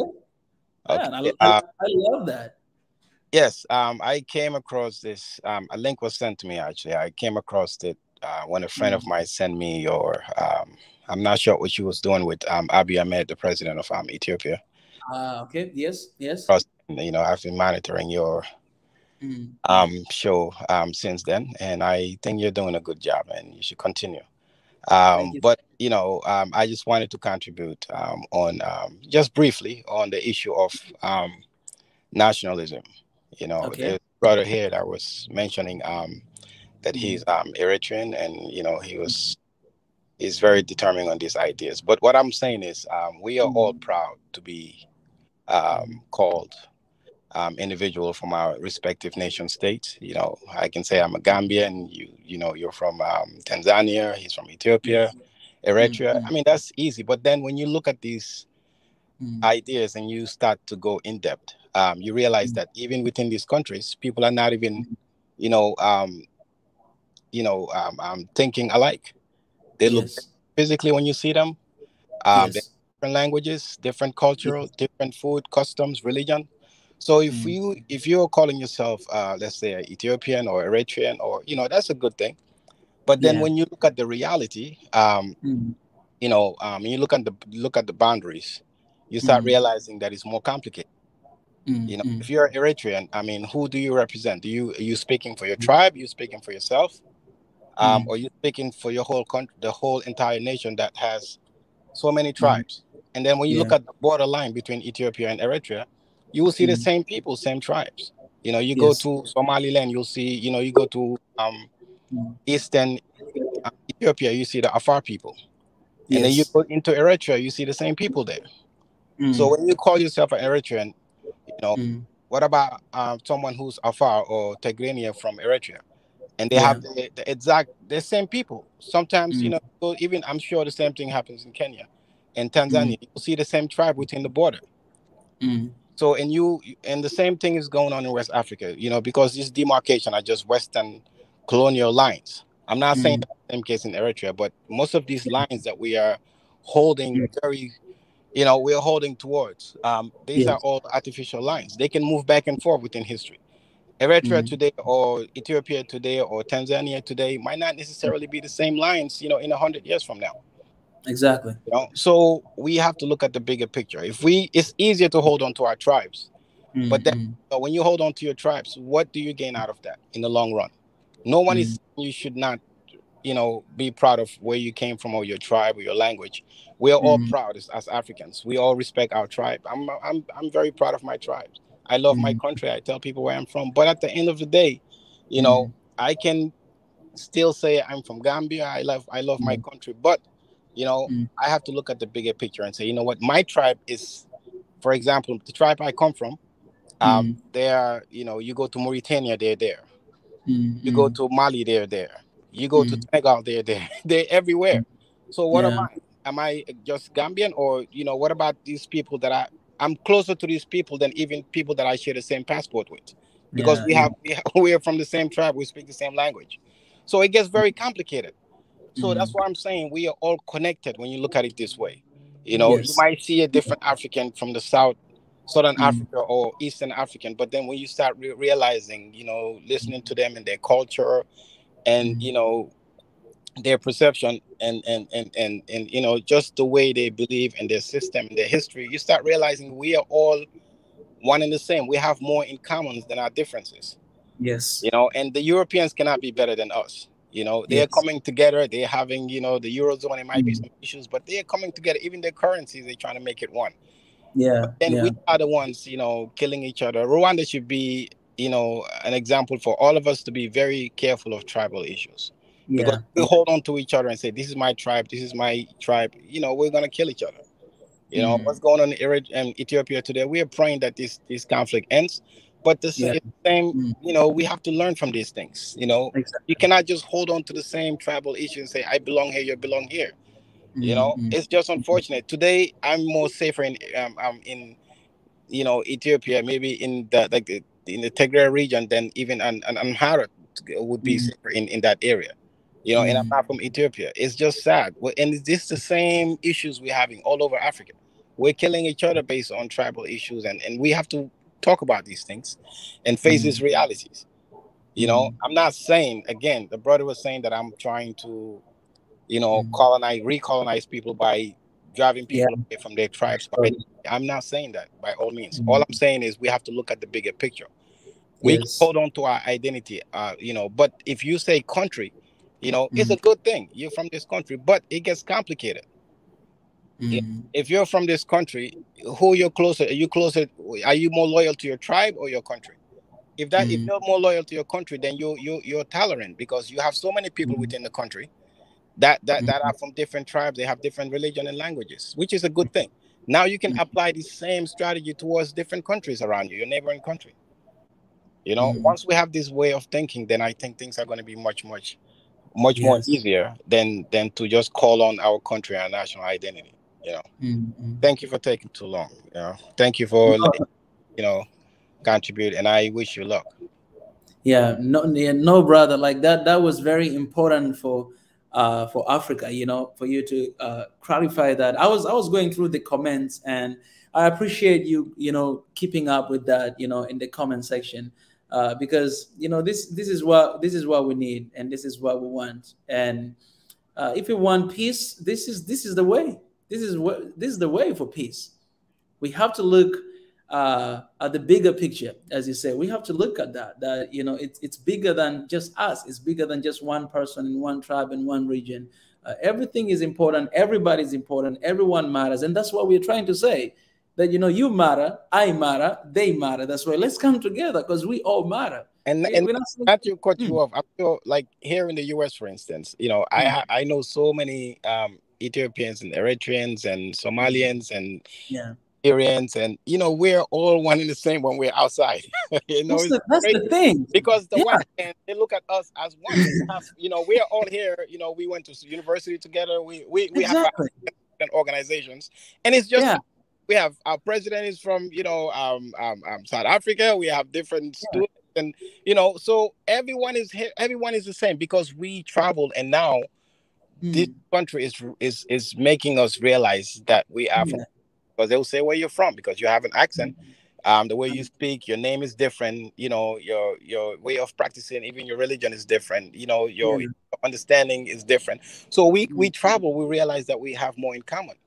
Exactly. Then what makes us different? That's why it's good to be exposed and to read and just to be, because if you're far from someone, you might have these different perception of them. But if you get closer to them, you start realizing, that we are really, history will tell us that we are all the same people. And if you don't believe that, just travel and, go to a nation that is predominantly white or Chinese.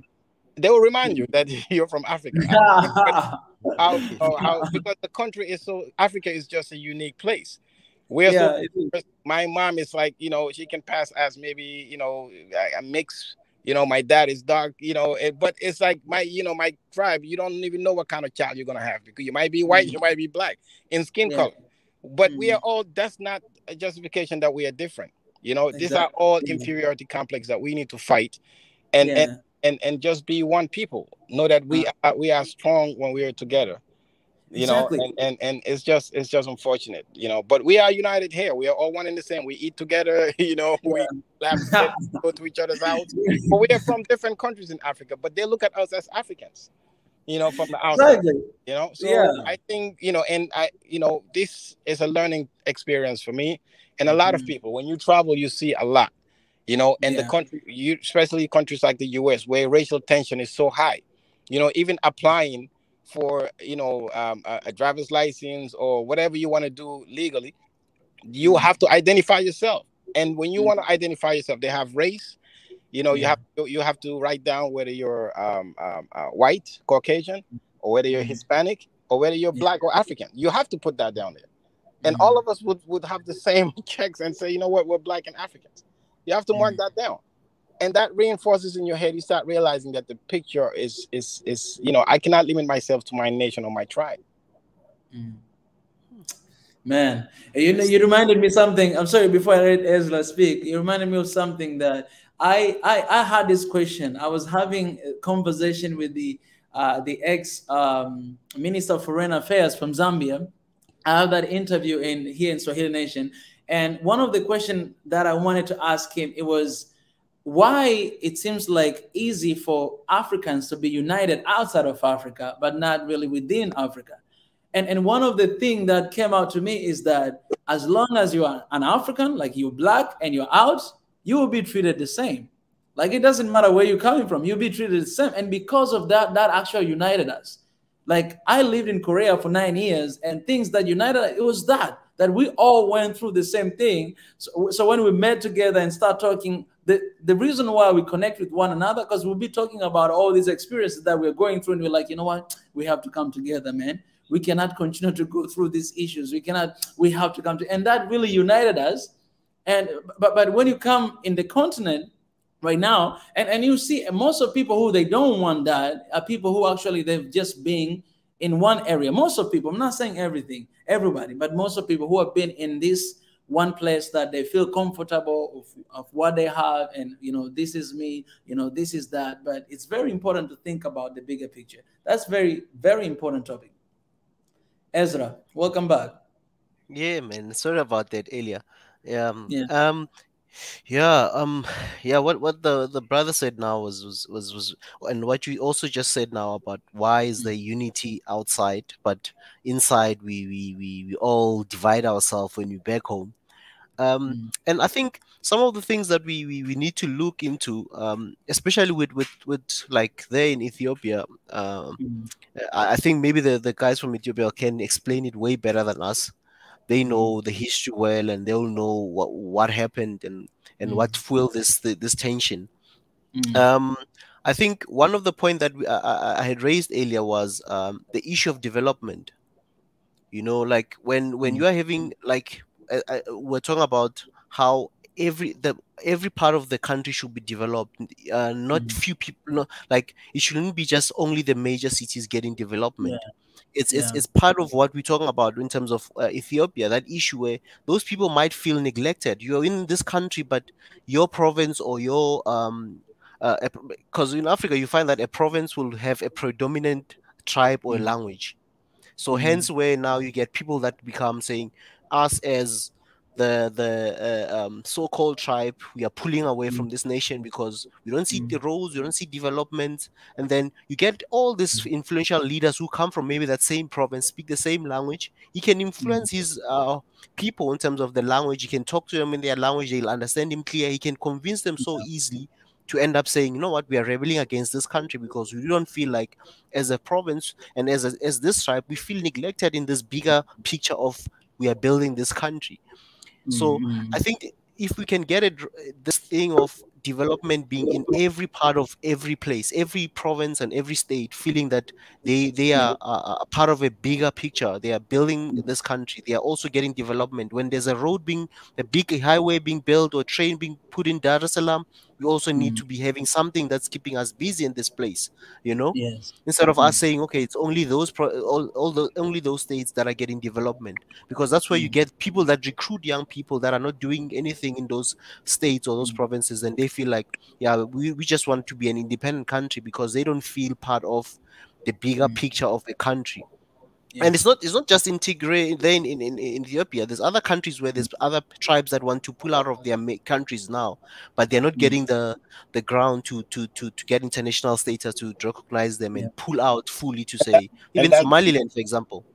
Right. And not to cut you off, brother, what you're saying makes so much sense, because this is the easy way to do things, to go about, political issues and differences. Just every tribe can just, demarcate, your area and just have your own country. Then we're going to have maybe 1 million country in Africa, but that's not, people, we should, I mean, you're going to have so many countries with no access to water, no access to border. And these are economic, issues that, are going to come out. They don't even have the population to really be able to be vibrant countries. So I mean, this is why we need to, if everyone is calling on to themselves and say, well, I'm proud of this, we have to have our own country. Then if you're going to have your own country, I'm going to have my own country, you're going to have your own country. How many tribes do we have in all these countries? And each tribe going to have their own country. Then it's going to be a disaster, So what we need to look at is the history. Africa, the history is so vast, it's so rich. And we are all interconnected. And people, I've read Auntie Job's book, when he talked about how Africans were, most of these West Africans see today really do migrated. They migrated from the East because of economic issue, water, wars, they moved from East to West. And you can easily see these things happening. We fought so many wars in West Africa, and when you sit back and look back, in retrospect, it's all because of tribal issue. We're all only calling on to ourselves. My tribe, your tribe. At the end of the day, we cannot be, lesser than the Europeans. People who are coming together. They had all these issues in their feudal states. Europeans had their own tribal issues, but they're not talking about that. We cannot even distinguish who's who. But they had these issues within, whether it's the UK, they had that history of serf, of kings, or even their last name, the Smiths, all these people, they were different, stratification within all these tribes. But they came and they blended together and became one and became very powerful. And they invaded us in Africa. And they're still manipulating us, and they're making use, enriching themselves. While we're talking about tribal issues and better, we're not going to gain nothing from it. True. And another issue, brothers, is the issue of all these places where I've once raised this issue a while ago in another topic with some friends as well. Is like when you look at all this so-called wars and whatever, like for example, a civil war in a country, you ask yourself, who's funding those people? The very same people who are rebellious or are rebelling against the government. Who's funding them? Because if we now follow the trail of money and weapons, how they get into those countries, those are the issues that we need to also ask ourselves, because we cannot have. It's funny that they will say a country is poor, but the guys have weapons to fight their own government, or weapons to say we are fighting for a cause. And there's no way, Mika, and you, brother, like to say now you guys are fighting for a cause. You stay in the bush with an AK-47 the whole day saying I'm fighting for a cause. You must eat that. You must eat. You must have something that motivates you or something that you are getting from it. There's no way you can just say I'm fighting a cause. Hopefully we'll make it with those guns the whole day in the bush and saying fighting for a cause. I'm sure there is money being paid to you as a soldier or you becoming a soldier, and for you to eat every day to stay motivated. Because I mean, man, come on, you cannot stay in a bush and hiding and fighting and then not eating every day. Chances are there is somebody who's funding those You're gonna the die whole before you operation. fight. Yeah. So that's why we need to find out, how did those guns get into that country in the first place? For the people to say there's a Tigray rebels fighting there, or even there in Mozambique, for example, in the north, where some guys they were saying they're becoming an Islamic, whatever, they want to turn their country into Islamic state, whatever. And if you look at that section, that part of the country of Mozambique, it's also a poor section of the country where there's underdevelopment, but then they've just found a big gas fields there. So the people that, as I told you, Mika, earlier, about people not feeling part of the development of their country, making them angry to pull out, to say, you know what, maybe if we become independent, then we can fight for our cause and build ourselves. Because now there's a big gas field in northern Mozambique, even south to your country there in Tanzania. Those people they're living in villages. They don't see the development. Development is just happening in a small sections, and they're just seeing a lot of Europeans coming because it's a Total is the owner of that gas field. So they feel that you're not being part of this development. There's people coming from outside, coming to work in those areas, and then it's easy for you as Mika. You coming from South Korea, you've got foreign Swiss accounts and whatnot. You've got business overseas. You've got forex. You're doing all these other nice things, and then you group people. Maybe you coming from that same province or state, and then you're funding people to do such things. But as a country, how did those guns even come into your country in the first place? You know, border control also is one of those issues that you can argue and debate about, so obviously such things, there is somebody also behind sponsoring those things. And as countries that sell weapons, there's countries that manufacture weapons. My country as well, they do manufacture some weapons to a certain degree. So those countries, it's a responsibility for them to know where are those guns being sold to. It seems like they make more money. They keep quiet. They'll sell it to somebody in a, maybe let's say a black market, whatever you want to call it, in informal way. But those money can be traced in such businesses, So, and I feel that if we involve everyone feel part of the development, it will eliminate such things where people are trying to pull out because they are from a certain tribe or they are from a certain state and they feel that they need to start their own country because they don't feel they're getting any funds or being developed by the national government of that place. Yes. A stable Africa would destabilize the Chinese, would destabilize the Europeans, because I mean, where else are they going to get the raw material from? Because now you have developed people that are making sure they're, you have to negotiate with them, and they'll have to sell it to you. There's got to be some, mutual understanding before their resources are taken, and that is not good for the outsiders. So, the idea is for Africa to remain stagnant, and so people can come and utilize us while we're still fighting each other on smaller issues. They'll come in and make sure they take, go after the vulnerable people, like you're saying. Give them guns and money and let them continue to fight to make sure the continent is in a state of chaos. And this is our issue, and we need to be smart and say, you know what, we always gonna have our differences, but let's look at the bigger picture and see these bigger things that unite us as one. And the idea of having middle class, a wide and middle class, where people are investing, because if you have your building, your apartments in your country, you don't want no war. because what's going to happen? You're going to lose your investment. So once we start to widen this gap and make sure the middle class is widening, but if you have this extreme poverty, extreme majority of the people are poor, and you have this 1 or 2% of the population who are extremely rich, then people they don't care. Why would I take a gun and destroy the whole country? I don't have no investment there. So this is the kind of mindset, we have to start thinking about all these things, and see how best we can come. But I honestly believe it's a mindset. For us to move forward, we have to change. We have to reorient the way we think. I have to look at my Tanzanian brother and say, you know what? I might be from the West, you're from the East, but we are one and the same. Exactly. Our struggle is the same. If we don't believe it, the outsiders look at us as the same. So we have to look at our history. We have to look. If you go to any borderline, whether it's between Kenya and Tanzania, it's between Kenya and Ethiopia, it's between Tanzania and whatever country borders it. Just look at the people at those frontier, those borders. They are the same. Most of the time, you see the same tribe. You go to Kenya and Tanzania, I'm sure you'll see the same people in both countries.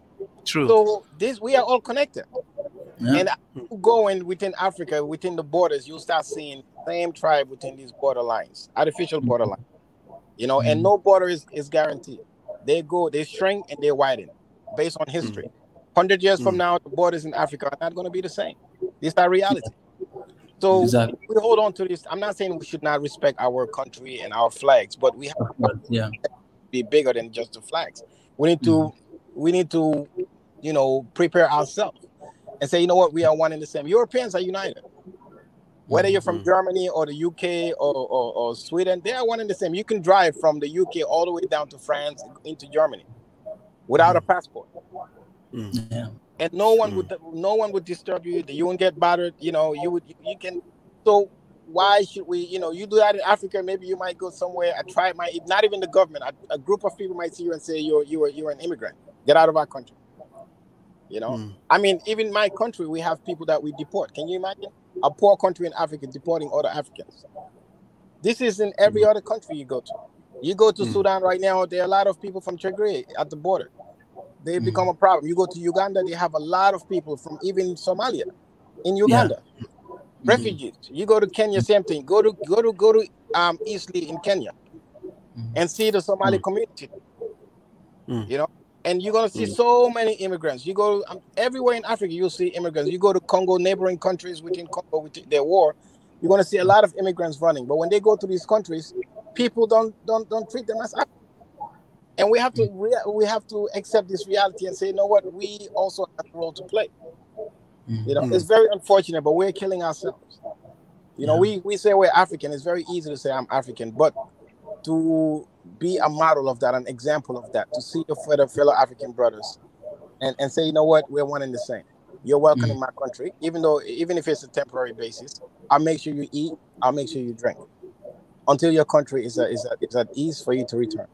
Or if you want, you can even stay. Why would the United States accept all these immigrants to come? It's not a mistake that this country is so developed and they have so many talents around the world, because the Iranian is here, the Iraqi is here, the Ethiopian is here, the all nation in Africa is here in this country, and they utilize these people. They open their borders for people that they utilize them. So being an immigrant is actually a good thing. But we Africans, I don't care what country you go to, you're going to have a segment of the population who would speak out against immigrants, who would even go out to kill them. Go back to your country because those people. So this is going on in every single. You see this, sometimes you just want to give up and say, you know what, I'm just going to stick to myself and my family and just forget about this. We're not ready yet. We're not prepared mentally, So, but we cannot lose hope. There's got to be some out there who are willing to fight against the grind, So, brother, I'm really glad that I could join. I have to run, but it's a pleasure, definitely. Okay. Last point for me, Mika, as well. So maybe we can give others to contribute. What the brother was saying is very true. I mean, it will seem that when in America, then the unity is because we are in the same struggle, and the same thing should be replicated back home to know that if my brother next door is not doing well, it affects me, because his children will come to my country to beg, or he will come to me to beg, And another thing going forward, I think we should be uniting. Like if you look at economically as the black race, whether you're in the Brazil, whether you are Panama, all those Latin Americans up until America, Caribbean included, even in the UK, the one thing that really should be also uniting us as a motivation for us to unite is economics. Worldwide, we are not respected that much. The reason why also mistreated is because economically we are not strong.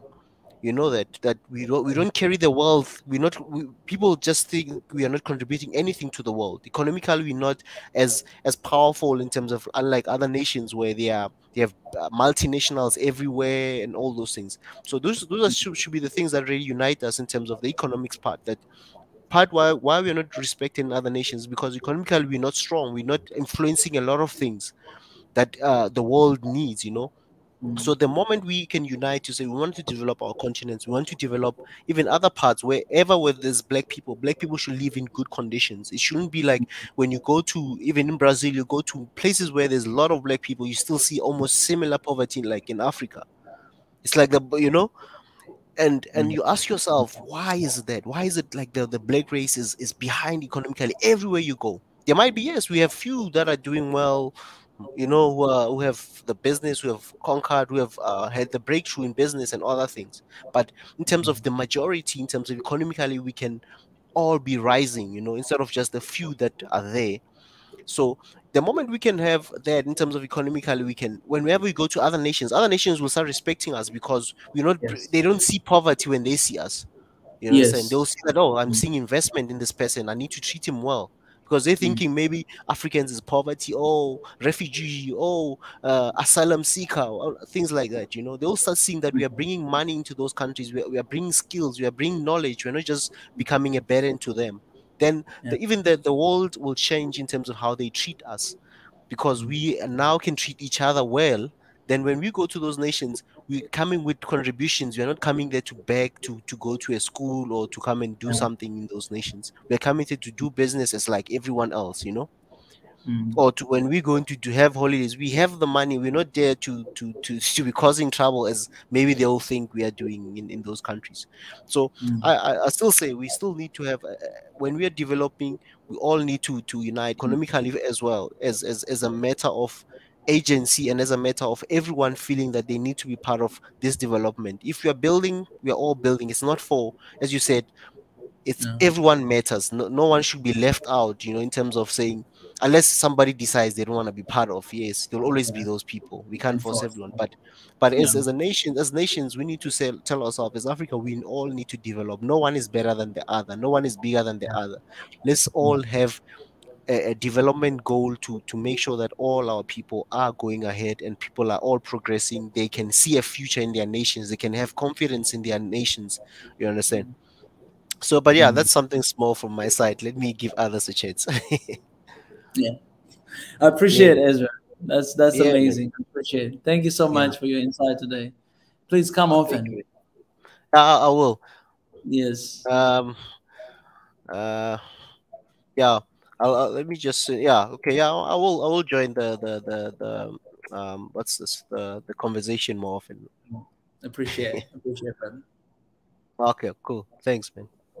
Bye-bye. Yes. Yeah. Yeah, guys, as you can see, even my lights here, they're like, oh, Mika, it's time to leave. It's time to leave. So let me just have a closing statement before I leave. But before that, I need to use bathroom, man. I'll play this at the end of this video again, and I'll have a little bathroom break. And then we'll have some closing statement here. Let me find that video again. Where is that video? Where is that video? Julius Kambalaganyere. This is how I started today. So I want to share with you guys again this video, and then okay, right here. All right, let's go right here. Right here. I think from okay. This is what I shared at the beginning of today. So all right. So let me close this session. But as just like Yehabesha says in the comment section, you know, I'm trying my best, my level best to be tolerant, because I don't want to leave anyone behind. And TPLF Tigray and Amacho Astrophotography, I think your opinion matters. That's why I'm trying my best not to block you guys down there in the comment section. But it's clear for me that you guys are not here to listening to what we are talking, or even to share your opinion as well on the topic that we are focusing on. Because right here, what we are promoting, or what we talk about, it's love, peace, and unity for Africa. Love, peace, and unity for Africa. Think about that. Love, peace, and unity for Africa. What's wrong with that? And the reason why I don't block you guys today, because one day I tried, but the reason why I'm not, because I believe there's still hope. And you guys are representing, there are people who think like you. Africans who think like you. Love, peace, and unity for Africa. That's it. Do you want love? Do you want peace for Africa? Then if your answer is yes, we cannot have that if we are still focusing on the small pictures. We cannot have that if we are still fighting with one another. We cannot have that if we are still thinking small. We cannot have that. If you want, do you want love for Africa? Do you want peace for Africa? Oh yeah, this is a good question. Do you want peace? You guys can respond because you're really good at chatting in the comment section. Do you want peace for Africa? I want you guys to answer me in the comment section.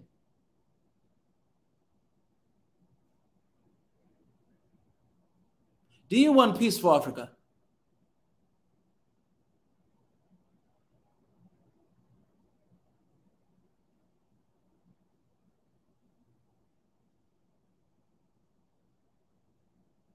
That's a good answer. Yes, you want peace. That's why we should learn our history. It's a good answer. And I agree with you 100%. We should all learn our history. I don't disagree with you. We should all learn. Learn your history. I should learn my history. You should also learn the history of Africa. Because that peace we want, the troubles we are having in Africa, is not just within your country, but it's between another country and another country, another country, and another country. And the thing is, we don't know our history. We don't know where we are coming from. We don't know how much our founding fathers sacrificed for our countries. We don't know. They had unity. Our founding fathers, men, they had unity to fight for freedom. Remember how many countries you guys, Ethiopia, supported in Africa. How many countries Somalia supported in Africa during colonialism? I spoke before about Tanzania, how we also supported some other countries during colonialism to end their independence. I spoke about that at the beginning. How many countries? Our founding fathers, they knew that we cannot get our Africa back if we are not one, if we are not united. They knew that. And they supported one another. And today we are celebrating independence because of the sacrifice that our ancestors made, because of the unity that they had. They fought for so hard to sacrifice to be where we are. They did that. And today we are here, somebody saying that we don't want one Africa. It's ridiculous. And I cannot entertain that. It's ridiculous. Do you know the history of Africa? I don't know 100%, I'm not sitting here and acting as if I know everything. I don't know everything, and that's why I'm here to learn. I'm not here to criticize. I'm here to learn. I'm here to reasoning with you, to have conversation with you guys. Our founding fathers sacrificed a lot, and right now, man, their blood, their souls, they're crying in the graves. You know why? Because of where we are today, because the sacrifice they made, it seems like it's in vain. It was not in vain. And I'm saying it is not in vain, and it's not going to be in vain.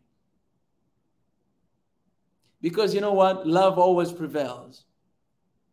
And if you're against unity, then you're against God, because God is one.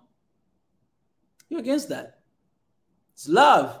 It's peace. You're against that. Unless, I mean, if you don't believe in God, that's another thing. I cannot have this conversation with you. But unity we are talking about, you can learn your history. You can learn where you're coming from, your country, how it was formed. Maybe it was formed through different troubles in the past, and you don't want to hear anything about that, because where you are right now it's because of what happened in the past, and you are in a better position right now, and you don't want to go back there to be one. I'm not saying that you should go back and me, Tanzanian, to be Ethiopian. That's not what I'm talking about. It's not what I'm talking about. It's not what we are talking about. We're talking about embracing the diversity we have in Africa, and knowing that those diversity we have, it should not be a reason to separate us, to divide us. It should not be a reason to cause us to fight with one another, but it should be a reason for us to come together as one and speak. And actually, to be honest, I'm happy. I'm happy that you guys are here. I'm happy because honestly, I'm happy that you guys are here, because if you just have people believe the same thing, we see the same way, we want to, then why this conversation? Well, I believe that we're having this conversation for you guys. For you guys, and so many people who are not saying anything in the comment section. I believe that I'm having this conversation for you guys. Yes. One Africa. Love, peace, and unity for Africa. So many lives will be saved. And the conflicts we're having within the countries, because of politics, because of ethnicities, we can say no to that today to save those lives. Let's say no to that today. Let's come together with our differences. We don't have to agree in everything. We can agree to disagree. We don't have to be similar. I'm not talking about assimilate. I'm talking about simply embracing our differences, acknowledging our differences, and decide to work together. Our brother here today who joined here from Gambia, he said it very well. He said, look at Europe.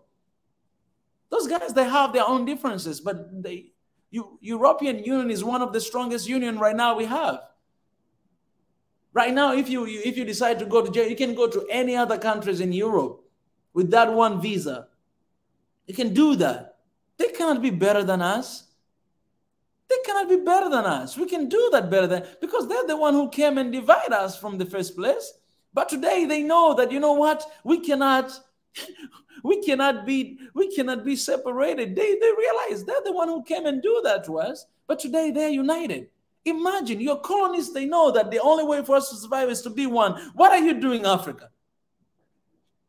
They divide you and they leave you with that division, and then you're still embracing that, you know what, it's my country, it's my people, it's my tribe. Yes, I have mine too, and I love it. I love being Tanzanian, I love my tribe.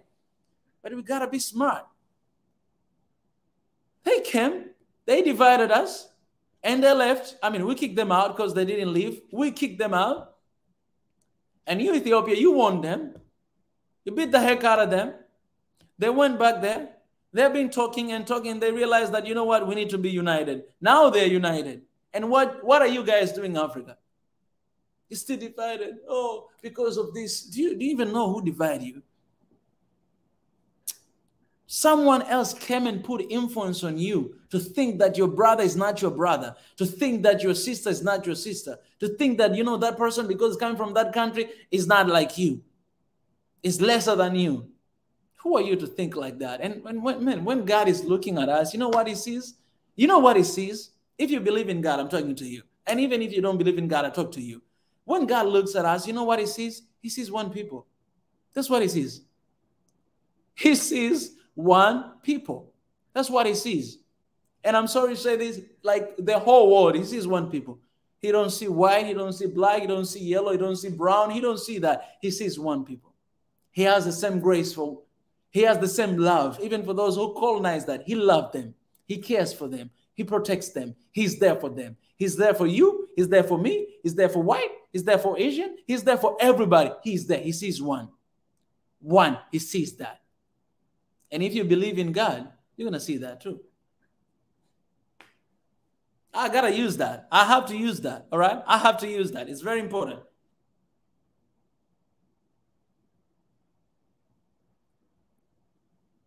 And this is better for you, and it's better for me. When we are united, we are strong together. It doesn't mean we don't have challenges anymore. We're going to have challenges, and we're going to face them together.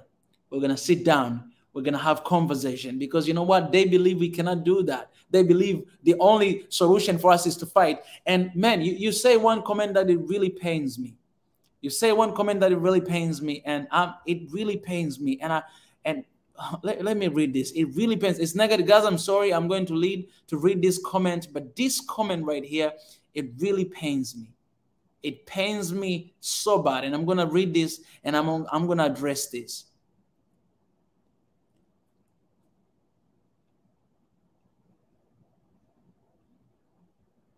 Because it's so bad. You can't think like this. Where's that comment? Can't think like this.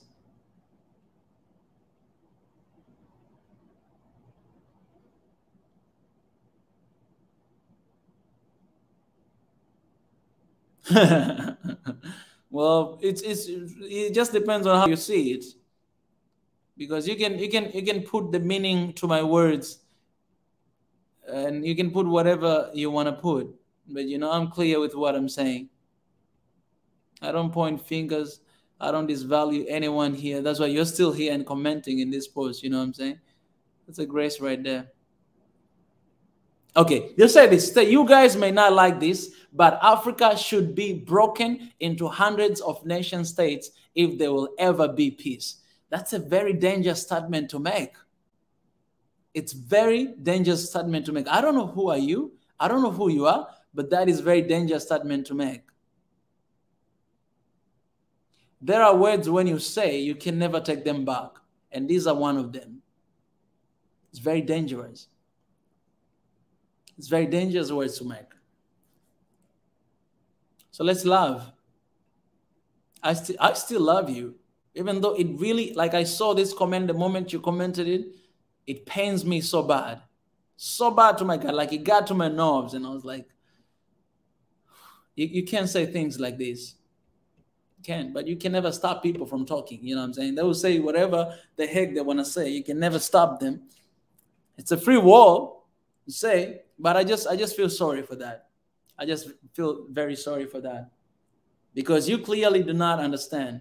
You do not understand what we are trying to do. And if there will ever be peace, that's God's vision. That's God's vision. Have peace. You know what God says? You know what the Bible says? We are peacemakers. We are peacemakers. Our job is to create peace, is to make peace. That's who we are. That's who we were created to be, to make peace, guys. To make peace. We are peacemakers. Are you a peacemaker or are you a peace breaker? Who are you? Are you a peacemaker? Are you a peace breaker? You cannot be both. You can either be peacemaker or you can either be peace broker. Who are you? I choose to be a peacemaker.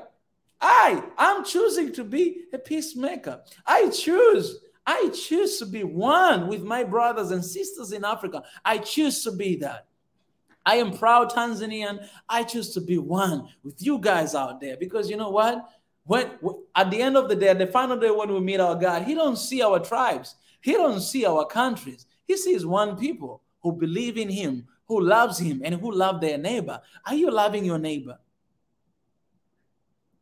The first commandment, love yourself. Love God with all your heart and with all your understanding, or with all your mind and with all your soul. And the second one is love your neighbor like yourself. Do you love your neighbor like yourself? Do you love your neighbor like yourself? Can you love? Do you love your neighbor? It's a very simple question.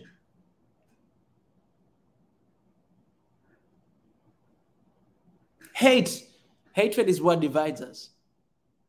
So where is love? Where is love for other people who don't look like you? Where is love for other people who don't speak like you? Where is that love? Anyway, guys, I can go here day and night, but yo guys, Swahili Nation and One Africa Forum, you all know what we're standing for. And if you've been following me for a long time, then you understand what we are talking about. And that's what we'll forever be talking about here. And until the day, man, until the day God calls me home, man, I'll be talking about that. And I'll never stop to talk about that. And you know what? Always love conquers all. Love conquers all, man. Love conquers all. You know what they did in the past? They killed our ancestors. And you know what happened? Oh my goodness. We are still talking today. So whatever that happened in the past, it didn't take that message away. That message is still living. It still goes on. It still goes on. Whatever happened today, whatever happened tomorrow, that message will still live forever, man. It will still live forever because God, He's in the business of raising generation that will love their people, will love their neighbor, will love their nations, will love their continent, will love humanity. God, He is creating those people, people who will understand, people who will wake up from their sleep and knowing that, you know what? You are no different from me. You are human being just like me. You are just like me. You're my brother. You're my sister. I love you. I love that person. I love Africa. God is creating that generation that knows that love is God and hate is devil. He's creating that generation right now. He's doing that. And I can see He's doing through Swahili Nation. He's doing through a lot of people out there. He's doing it. And that's what I stand for. And that's what I'm joining, man. I'm joining. I am choosing to be Team God. Woo! I am choosing to be Team God. This is beautiful, man. Anyways, guys, I really appreciate you guys for joining here today. And I love you so much. Thank you for stopping by. And thank you for those who came and share their opinion, you know, on the screen. And I appreciate for all, all the love and all the peace and all the unity, man. Africa tutashinda. We shall go on the next step. We shall go there. We shall go there. We shall go there. God is with us. Anyways, guys, I will read this last comment and then I'll be gone. What divides us is nothing compared to what unites us. Most people focus on what is bad, what went wrong, or the differences and forgetting the uniqueness we have. Without a doubt, the division is much easier than unity. This is a long road that requires sacrifice, selflessness, humility, and determination. But no one wants to suffer or to work hard because that is the hard road to take. Most people choose comfortability rather than embracing diversity.